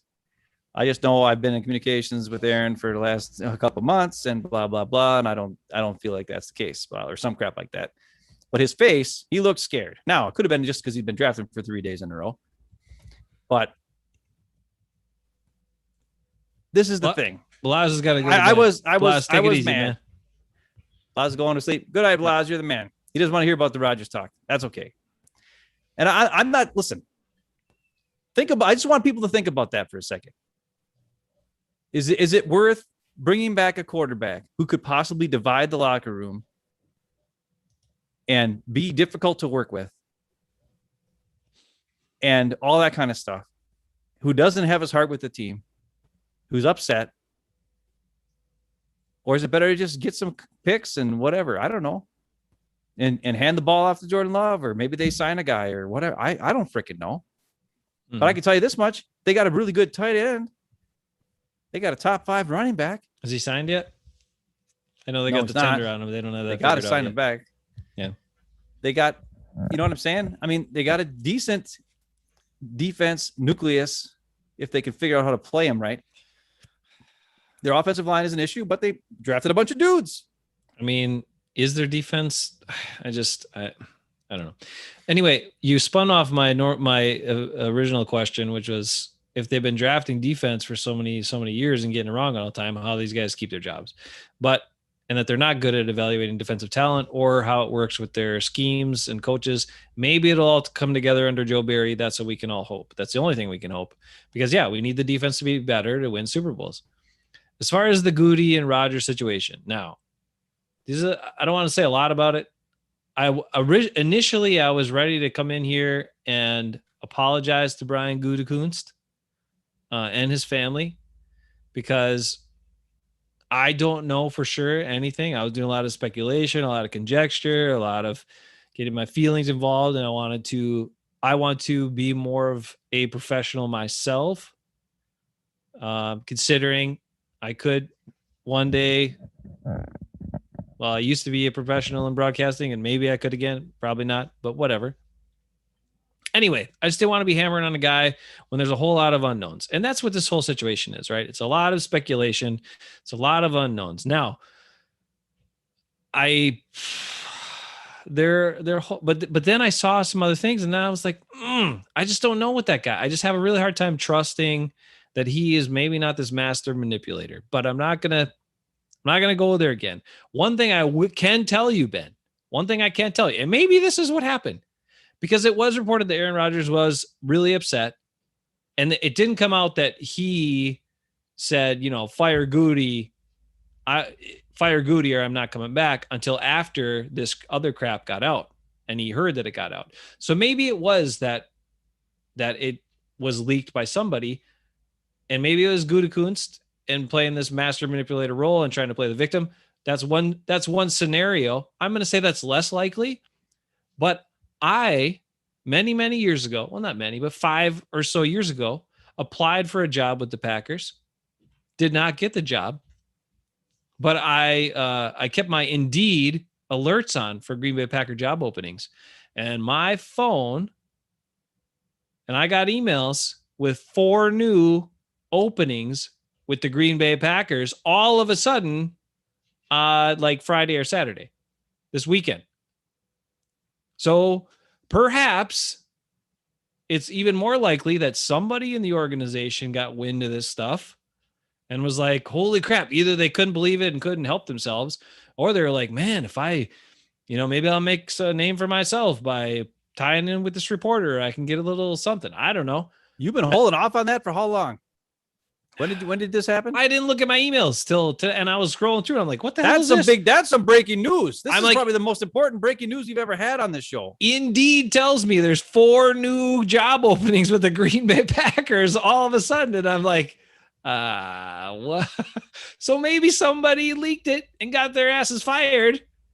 And so that maybe that's what, and if that was the case, then I could see, Rogers being super mad. Like if he was trying to deal with these guys personally and all of a sudden this crap got out. And of course, then they also wouldn't like it because they don't want to deal with this crap because they've all been trying to deal with it personally, right? And deal with it quietly and not have it turn into this big thing. But at the same time, Gutekunst has said stuff in the media and then done opposite stuff. So then maybe Rogers doesn't really trust him. And so then maybe he could say, look, Aaron, I didn't put this out. I didn't do this. And Rogers is like, look, I don't believe you anymore. So who knows? So maybe that's why it came down to that. I don't know. But that story and scenario makes a heck of a lot more sense than Aaron Rodgers leaking it out based on his track record over his whole career, or Gutekunst leaking it out and then trying to deal with all this crap on draft weekend. It just makes no sense.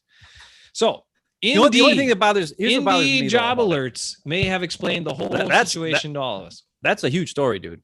The fact that happened, and you're saying that now, I don't know if that's normal, but that's pretty big. I usually see like once in a while, I'll get an alert that there's, an opening with the Green Bay Packers, not 4 new openings all at once. So, I mean, that's like the most important thing you've ever said on this show. I'm going to tell you right now. That's reporting. But here's the thing. The thing that I don't like about the whole thing, right, is that Goody and LaFleur had pretty much, they got to face the music this weekend. Yeah, it's done. And Rodgers hasn't. So one way or another, I don't think either way, the head honchos at the Packers did not want this out either, because they wanted to try to figure this out and get him back. Because that's another thing. In all their press conferences, they are buttering Rodgers' butt up like you wouldn't believe. I mean, they are smooch his butt as much as you possibly can to get him to come back. Yeah. Or whatever is going on. I mean, they're all over that. I mean, they must be smelling some stuff I don't want to smell, is what I'm trying to say. But they're really going all in here, 100%, being like, Aaron Rodgers, we'll do whatever we want. I mean, it's bad. So I'm just saying this. Can you trust the guy on the field if he's not happy? He's the guy with the ball in his hands. He already, and I know you don't agree with me, but I believe that he tanked it to get McCarthy fired, throwing the ball away 100 times. I don't think that's the case. He was hurt that year. I mean, he was dealing with that injury the whole time too. I know, but I'm just saying. And McCarthy's plays didn't work for a while. We knew that. I know that. He's terrible. But it's just one of those things. He's the kind of guy who can hold the grudge. Yeah, but I think and listen, I'm sorry. You know how it takes the guy to know how a guy is who hold a grudge and what the guy is like? When you're a guy who can hold a grudge. You don't do that, Jace. I do. I will hold a grudge forever. You get on my bad side, you're done. You're out. See ya. Not dealing with you anymore. And I see that same crap in Rodgers. That's one thing you always see. Like, I see you guys get mad at me when I relate to Rodgers. And okay, I can relate to Rodgers in one thing. I can hold a grudge. If I feel like somebody got me pissed or slighted me, yeah, you're done. See you later. It takes a long time for me to get you back in my good graces. And I see that in Rodgers too. As much as you want to think that it's not there, it's there. So I don't know. Yeah. The one thing I'd say about that is I think, and I think if he steps away and he's just playing football, I think it's easier for him to just play football, and especially with the teammates that he likes and has got along with and all that sort of stuff. But the other part that's probably even more influential for him and would be more of a determining factor is, his personal legacy. Like, he wouldn't start playing like crap just because that would make him look bad. And that's the thing. An incompletion doesn't look nearly as bad as an interception or a sack on your No, I understand. Total, your quarterback rating. Incompletions don't hurt your quarterback rating that bad. The other thing that's really weird, I saw the stat the other day and I was like, wait a minute. So, man, we've got a downpour going on inside my house. Okay, so we had his pass percentage was 70% for the last season. But when you add his playoff pass percentage, it was 66%, which means he must have had a terrible completion percentage in the playoffs, which I don't remember it being that bad out of those two games. I thought he played pretty dang good against the Rams. And even Tampa Bay, I don't know. But it seems odd that it would drop 4 points out of just two games. But I guess there's only 16 games before that. I get it. But got to check the source on that, because that seems... it'd be hard for it to drop. He would have had to have a really bad, like 50% game or a couple of them like that. And I don't think they were. I think the completion percentage against Tampa wasn't very good because of the, how physical they were with the receivers all the time and all that stuff.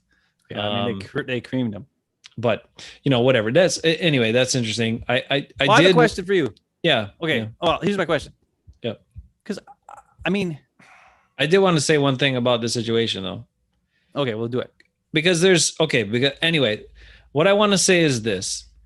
If the reports are there and are true, if some of the things that have come out are true, and that's a big if, because I still don't know about, once the ball starts rolling on this stuff, then everybody, that has a website or, as sports media wants to jump in and get the new, new piece to it and get it out there, and all these places. So I think there's some of that, and there's definitely some hasty reporting, we'll call it. Okay. Don't be hasty.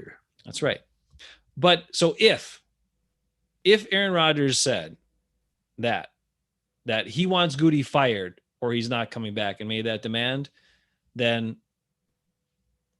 he's wrong. Then that is unacceptable. Then he is in the wrong 100%. And that's not how you deal with the situation. I don't care how mad you are. I don't care what you think the guy did to you. I don't care how many times he lied to you or whatever. I don't care. That step is too far in a profession, in a job setting of any kind. We have all had struggles with our bosses, our supervisors, or whatever. You have a choice. The more appropriate course of action for him, and I understand he has to give up $30 million, would just be to retire. Retire, free himself, give up the $30 million, come back and play for whatever team he wants to. If he can't work with this guy, if that's where it's gotten, you can't make that demand. That's diva. That's unacceptable 100%. Now, that's a big if. Did he actually say that? I don't know.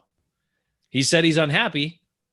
Okay. That doesn't sound like something Aaron Rodgers would say, to be quite honest. Like, when I heard that part, I was like, that's not Aaron Rodgers. He's not going to be, he's never been a, like, black and white, like, line in the sand. This is the way it's going to be or else kind of guy. Like, he usually works with everybody, no matter what the problem is. So that whole scoop is just seeming like a bunch of crap. But I do understand being upset about things, but like, here's the thing. Plus, why do people like going to the Kentucky Derby? That's just weird. I'm not down with that either. Like, I don't like the Kentucky Derby thing. I get it. Maybe just because they get to dress goofy and hang out and watch horses. Yeah, I don't know. But I don't get he's rich. He can do whatever he wants. I don't get the allure of it. Come on. Whatever. Anyway, it's nice that he got the, Randall Cobb and some of his old buddies. Didn't get to see them much. They all go. I get that. Okay, it's a meeting point and an event. But it's just kind of weird to me that you dig the Derby so much that you go, whatever. You want to play golf, play golf. You want to do things like that, fine. But Derby, I don't know. I'm not down with that either. But continue on. I'm sorry to interject. Oh, well, that was just weird. Now I remember what I was going to say. That's what I was going for. I think I was just saying, wrap it up. Well, yeah, but if you're a great quarterback, you're the man, right? Don't let, like, what he did last year was like what I expected. They draft a quarterback and you're like, yeah, okay, well, I'm going to go out and kick everybody's butt. And he did.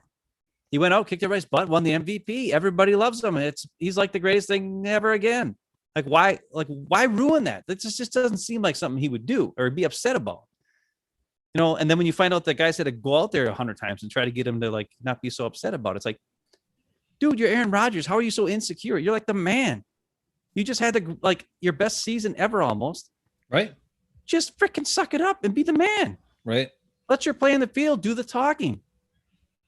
Come back.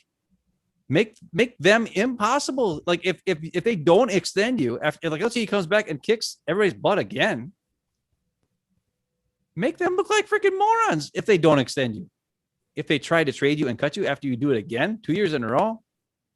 I mean, come on. You're Aaron Rodgers. You're the man. Go do it. That guy I'll take back. I'll take a guy who's like, you know what? Like when he came back last year and kicked butt, I'm like, and as much as I had problems every now and then, he dealt with it. He was positive. He kicked butt and he let his play do the talking and he just creamed everybody. I'm behind that guy. But a guy who they have to go fly out and talk to him. The last time we heard about a guy who had to fly down to talk to somebody so he come back and play, that was Brett Favre.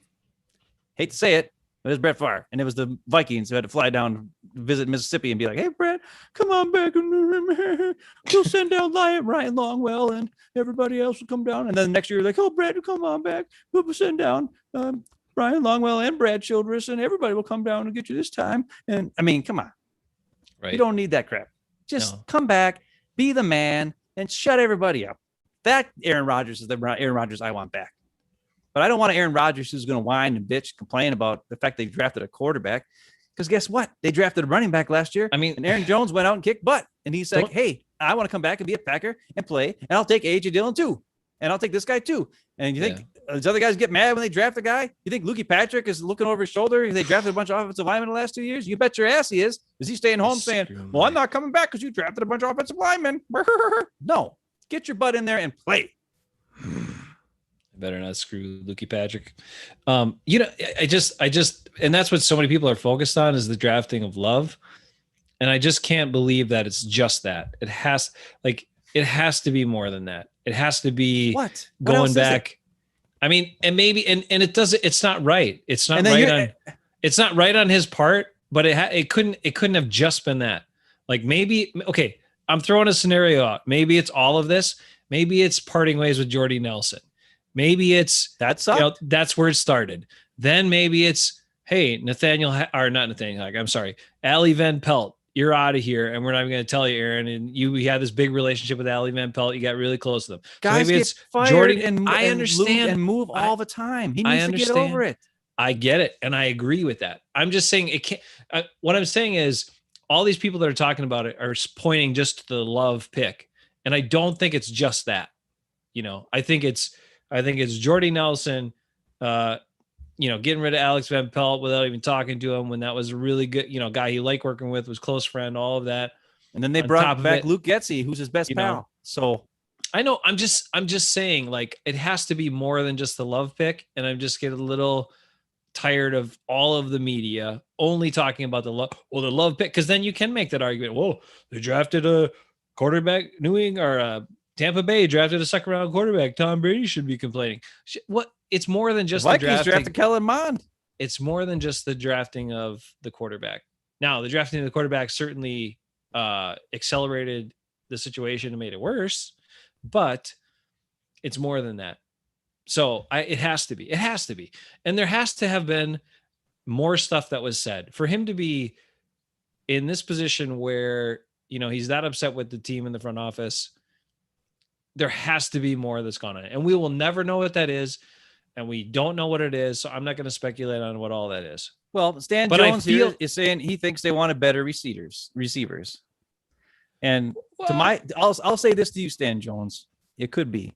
But I've brought this up many a time. There was a interview with Aaron Rodgers from like 7-8 years ago or so, where they asked him, would you rather have A plus or an A rated receivers with C offensive line, or an A rated offensive line with C rated receivers. And Rogers said, I'll take the A offensive line with the C receivers any day of the week. So he's willing to work with smart receivers who maybe aren't as athletic, which is why he get on Jeff Janis and guys who couldn't adjust to plays. And, we've heard the stories. He didn't like certain guys. And then he saw Alan Lazard was a smart guy he could work with. He wanted him in the lineup and all that kind of stuff. The problem that happened last year was we just lost the tackles and we ended up having two pieces of garbage out there who couldn't freaking block anybody. And that's, at that point, his offensive line wasn't good anymore. And a lot of people bring that up and they'll say like, well, why is Aaron Rodgers so upset? He's got the second rated pass blocking offensive line in the NFL. Okay. With David Bakhtiari out there. Yeah. But when David Bakhtiari is not out there, they go from like the second rated to like the 32nd rated. Because he had like 1 second to freaking make up his mind who's going to throw the ball to, because this guy was screaming off the edge to kick his butt. And both edges. That's the thing. Like, at least with Bakhtiari, you never have to help him, and you just know he's got it locked down because he locks and there's only so much money that can go around, so you can't keep all these good offensive linemen and keep good receivers. All like Jordy, Jordy lost a step. Goody said, "You lost a step. Sorry, man. You're a great guy, but you're just not the same playmaker you used to be, and you're not worth the contract we're paying you." And he just straight up cut him. And then he brought in Jimmy Graham, who was 5 times worse, to play that role as the guy Rodgers should trust. It didn't work. It was a bad move. But okay, go ahead, keep talking. But receivers could be something, but like in Rodgers' own words, he likes offensive line. And he said that again. What was it, like Pat McAfee or somebody? Yeah, Pat McAfee asked him too, like a handful of weeks ago, a couple of months ago, maybe, I don't know, but it was recently about. And he said that I'd rather play with smart guys, smart players. Give me intelligence, football intelligence over talent, extreme talent any day. I'll play with those guys. And so that's part of the makeup, and that's part of what, I don't know. Anyway, the point of all of it is there has to be a lot more than just the drafting of the quarterback. Yeah. And on top of that, this whole stuff that they're doing now, where, like you said, they're just they're kissing up, trying to get him to come back and all this stuff. Regardless of what happened, that's not the right approach for the Packers either. No, so I don't like it. And you have to feel you're making him the main man. Right. You have to feel the absolute worst for Matt LaFleur, right? Because I think he had absolutely nothing to do with hardly any of this stuff, yet he's the one that's got to try to make it all work. And he knows. Well, you could see it on his face in his press conference from the other day. He's just like, And then somebody else was like, I hope you're having a good offseason. He was like, yeah, having a great offseason.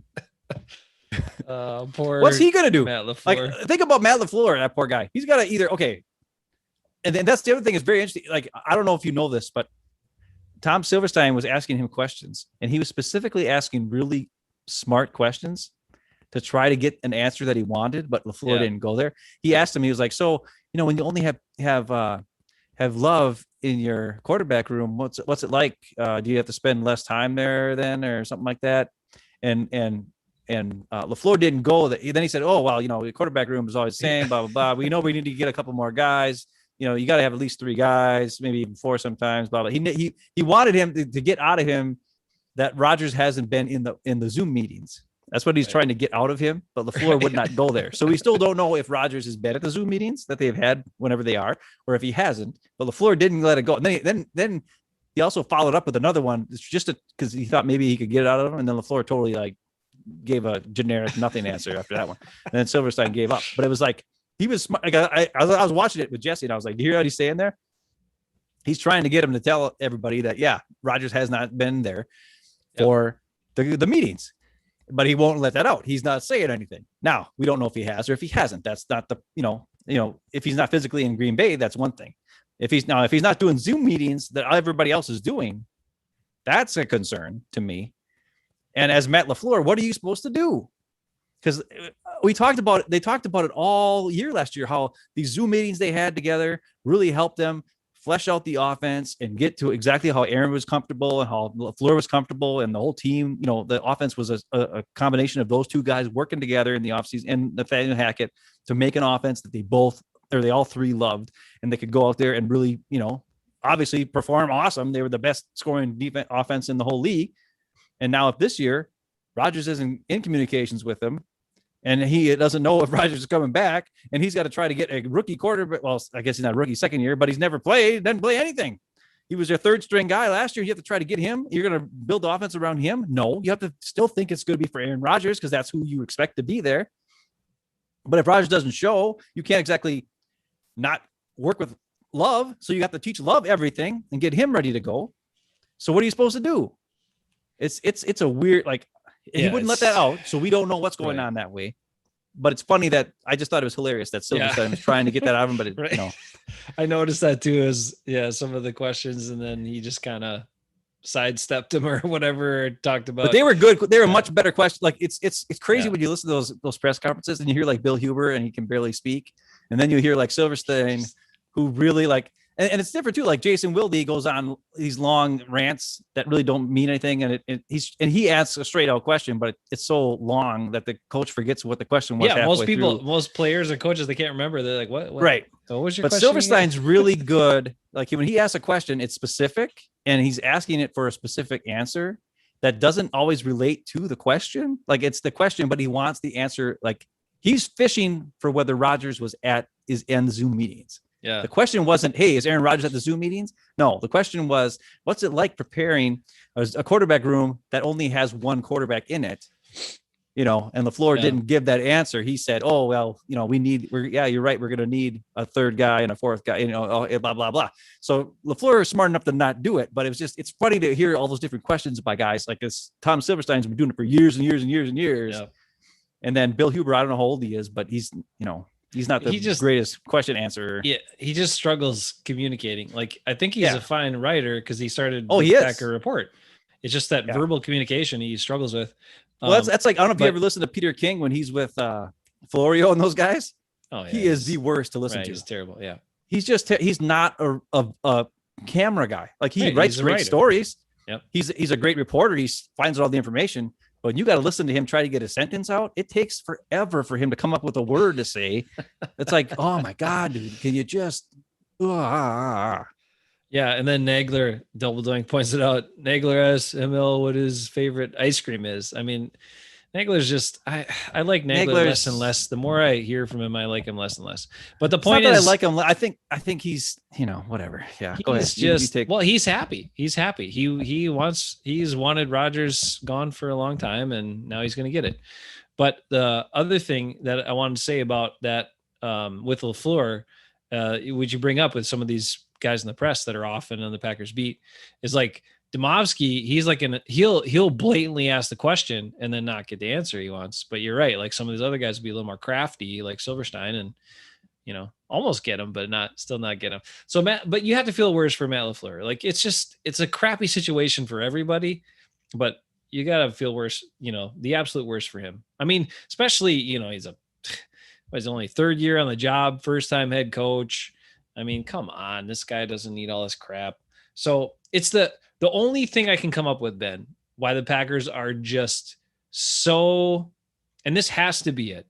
Okay. So I'm going to speculate on this one, but there's nothing else that makes sense, is why they're just, you know, begging Rodgers to come back and putting all this crap out there. He knows how much he means to us and blah, blah, blah. And, you know, his teammates love him. He's a great leader. All the things they've said in the last handful of days is that they absolutely know that Jordan Love is not anywhere close to ready to play.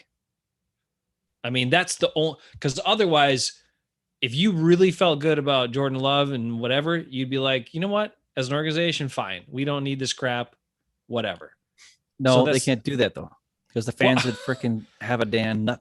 Rodgers, look at how people react to me when I say stuff. They all hate me. But Rodgers looks bad enough now. Like if they were going to part ways with him, bad. Now's the time to do it, because there are more fans that I've seen who are coming around. I will admit that, who are a little more like, maybe it's time. And you know, the other thing that somebody said too was like, you know what, 16 years at one place is a long damn time at one place. It's true, especially when he's been at the same position. It's not like you're moving up with the company or whatever the crap is.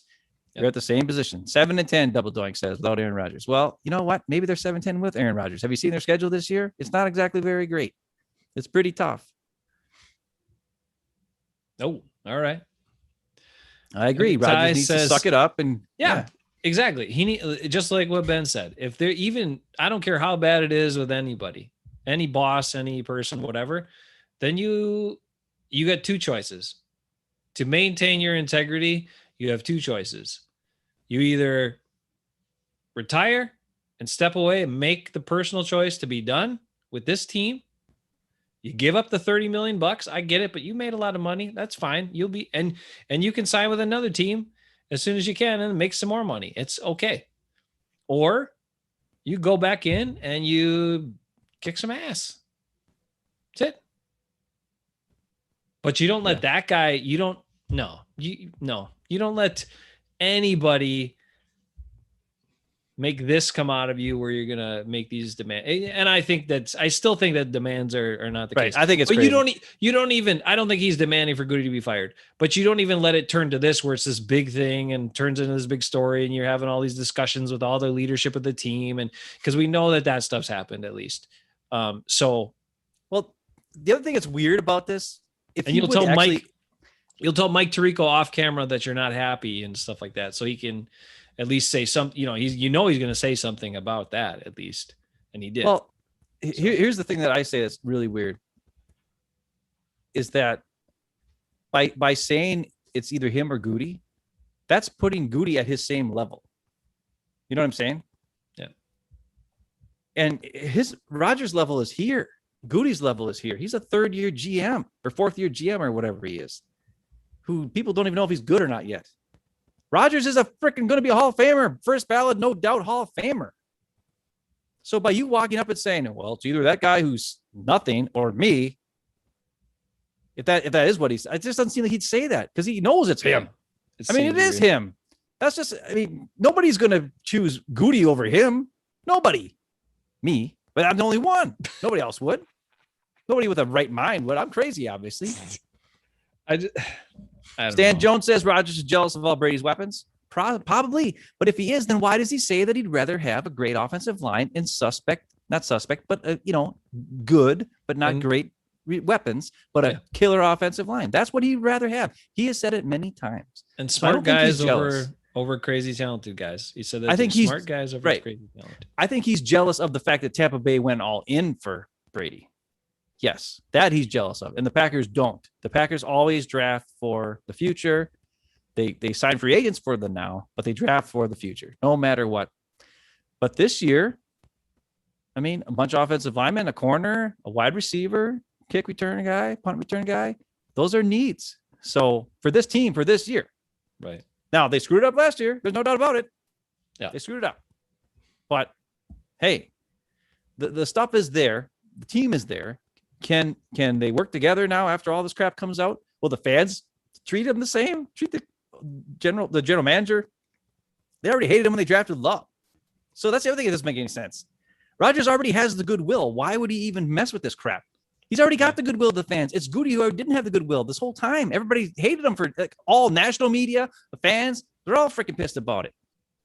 So why put him on an equal level? It just makes zero sense. Just come back, do your Zoom meetings, get your buck back in town and play. Okay, Rodgers does throw blame a lot of people up. That's another thing I don't like about him. He never takes the blame. He's always deflecting. I would disagree with that. Listening, dude, we talked about this after the first Tampa Bay game. All of his press conferences. It was the wind was bad. This happened. All these other things. It wasn't that he sucked or he had a bad game. You can't have a bad game ever. Nobody can have a bad game. He can never have a bad game. The wind was bad. Miscommunications. Guys drop a ball. Yeah, blah blah. No, never him. That's the only thing that bothers me. I would say this. Own it. I would say this. There are some games where he. I don't think he blames a lot of other people. I actually think he credits a lot of people. And I think he gives a lot more credit to other guys than a number of quarterbacks, and including Brett Favre used to. His guys. But I will say I'm disappointed repeatedly with him, where when he does have a subpar game, he doesn't say that. He will either, downplay it a bit or say, yeah, well, I missed some throws and blah, blah, blah. But he won't actually come out and say it. Yeah, like I just had a bad game. Like I was off today. I was not good.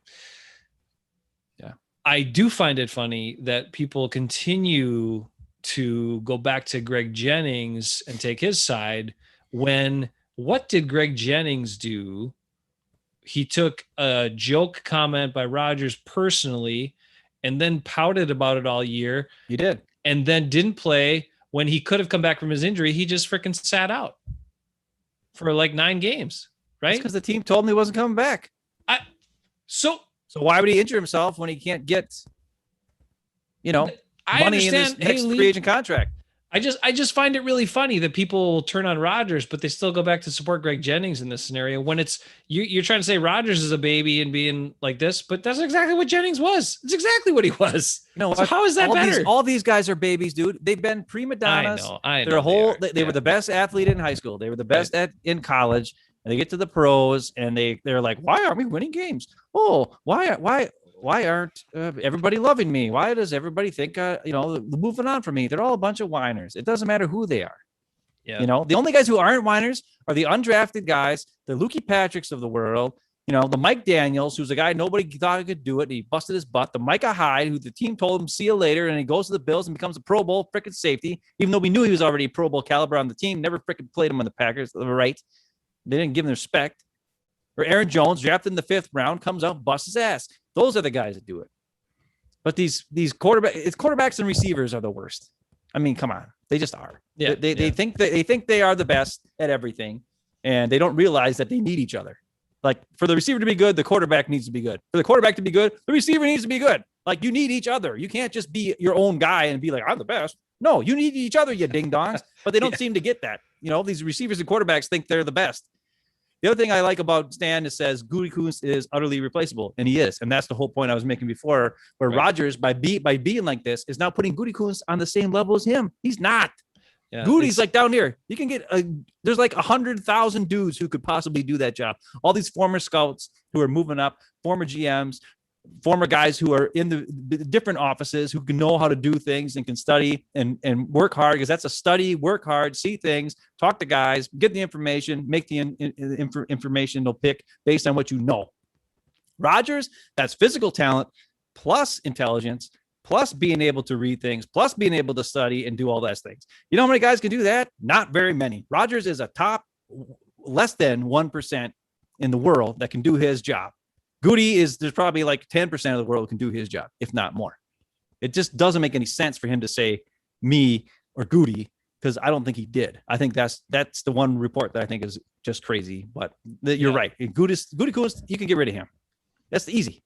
And if Rogers is like saying get rid of Goody, well, obviously that's the easy thing to do. But would you want that on your plate? Would Rogers want that on his plate? That I'm the guy who said I'm only going to come back if Goody gets canned? That just doesn't sound right. No, that's why. Right. You wonder how much of what's been reported is embellished or whatever. You have, and we won't know what's true. So we have to go by what the people involved say. Aaron Rodgers needs to speak up publicly. He really should, in some way, and put himself out there. And his terms, that's fine, but at least be able to tell what he wants to tell related to this. And the other part that's just so weird, again, why, the people that try to think that he created the situation or he's the one that put the information out, is like this ultimate payback play for drafting Jordan Love. That's what Florio keeps saying. He's like, which genius. Well, yeah, right. But that's completely against what he's always done. It doesn't make any sense. It's way too like what, like, and it goes back to exactly what you said, where he's in a great spot. He just had an awesome season. The Packers were that close. He's in a great spot. And his legacy, he's talked about it. It means something to him. He cares about it. So why would he make himself look like an ass or look like the problem? Why would he do that? That just makes no sense. The only thing, and reported on this program, no one else has this information, is that my job alerts from the Green Bay Packers on Indeed, Indeed.com. You get a free plug from Hafeman Bros. Start sponsoring the show. They instantly, over the weekend, had 4 job openings with the Green Bay Packers. 4. So that would lead you to believe the most likely scenario is that one of those 4 people, or all, were the people that put this information out. It wasn't Aaron Rodgers trying to get a leg up, and it wasn't the Packers trying to play the victim. Probably some person who couldn't contain themselves and like flipped out. It's like, God, I got to tell somebody. I got to tell somebody. Yep, that's some breaking news, important news from the Hafeman Bros. The best news we've ever had on the show from a former professional newsman, Jason Hafeman. Great work, my brother. I think that's a great way to end the show. You'll never find information like that anyplace else. This guy knows. He read this stuff, got the scoop, that's just right. Like Double Doink says. Scoop. That's right. Genius. That's why it pays. That's not the reason I tried to sign up for alerts from Packers jobs, because I actually wanted to work for the Packers for a while. But it does pay to put yourself on their job alerts, because maybe you can get a little more inkling about what's going on with the organization. Okay, we've talked long enough. We don't know how this is all going to play out. We just got to wait and see. We got to see what happens. I don't know what's best for the Packers in this case, other than the fact that Aaron Rodgers should want to play for them. If he doesn't want to play for them, he should retire and then move on with his career, or they should work out an agreement where they're going to figure out what to do with him, where the Packers get some compensation and he gets some say in where he goes, and that's fine. I don't care. But if he doesn't really want to play for them or come back and just play and kick somebody's butt in an angry, motivated way, then I don't really want him back on the team next year. And that hurts. And the Packers got to move on. But they do need to sign another quarterback or two. Holy crap. Either way, I mean, you got to have two guys. No one's throwing the ball. You can't run plays in offseason. Play out in your training camp. Who's going to throw the ball? One quarterback on the roster. Devontae has got a pretty good arm. I guess he could play quarterback for a couple plays, but come on, sign some more guys. And make a trade for Randall Cobb. He could play that. He was a quarterback in high school, right? Yeah, he was. He was quarterback in college. Or no? No, he played that. Yeah. Well, yeah, he was for a while. Then he played some weird, some wacky offense. Anyway, you guys take care of yourselves. That's the weekend of draft weekend craziness. Weekend. Holy crap. Oh my goodness. We gave you way too many hours of content, but you guys hung with us long enough. Take care of yourselves. Stay well. And we'll talk more Packers soon enough, but you don't need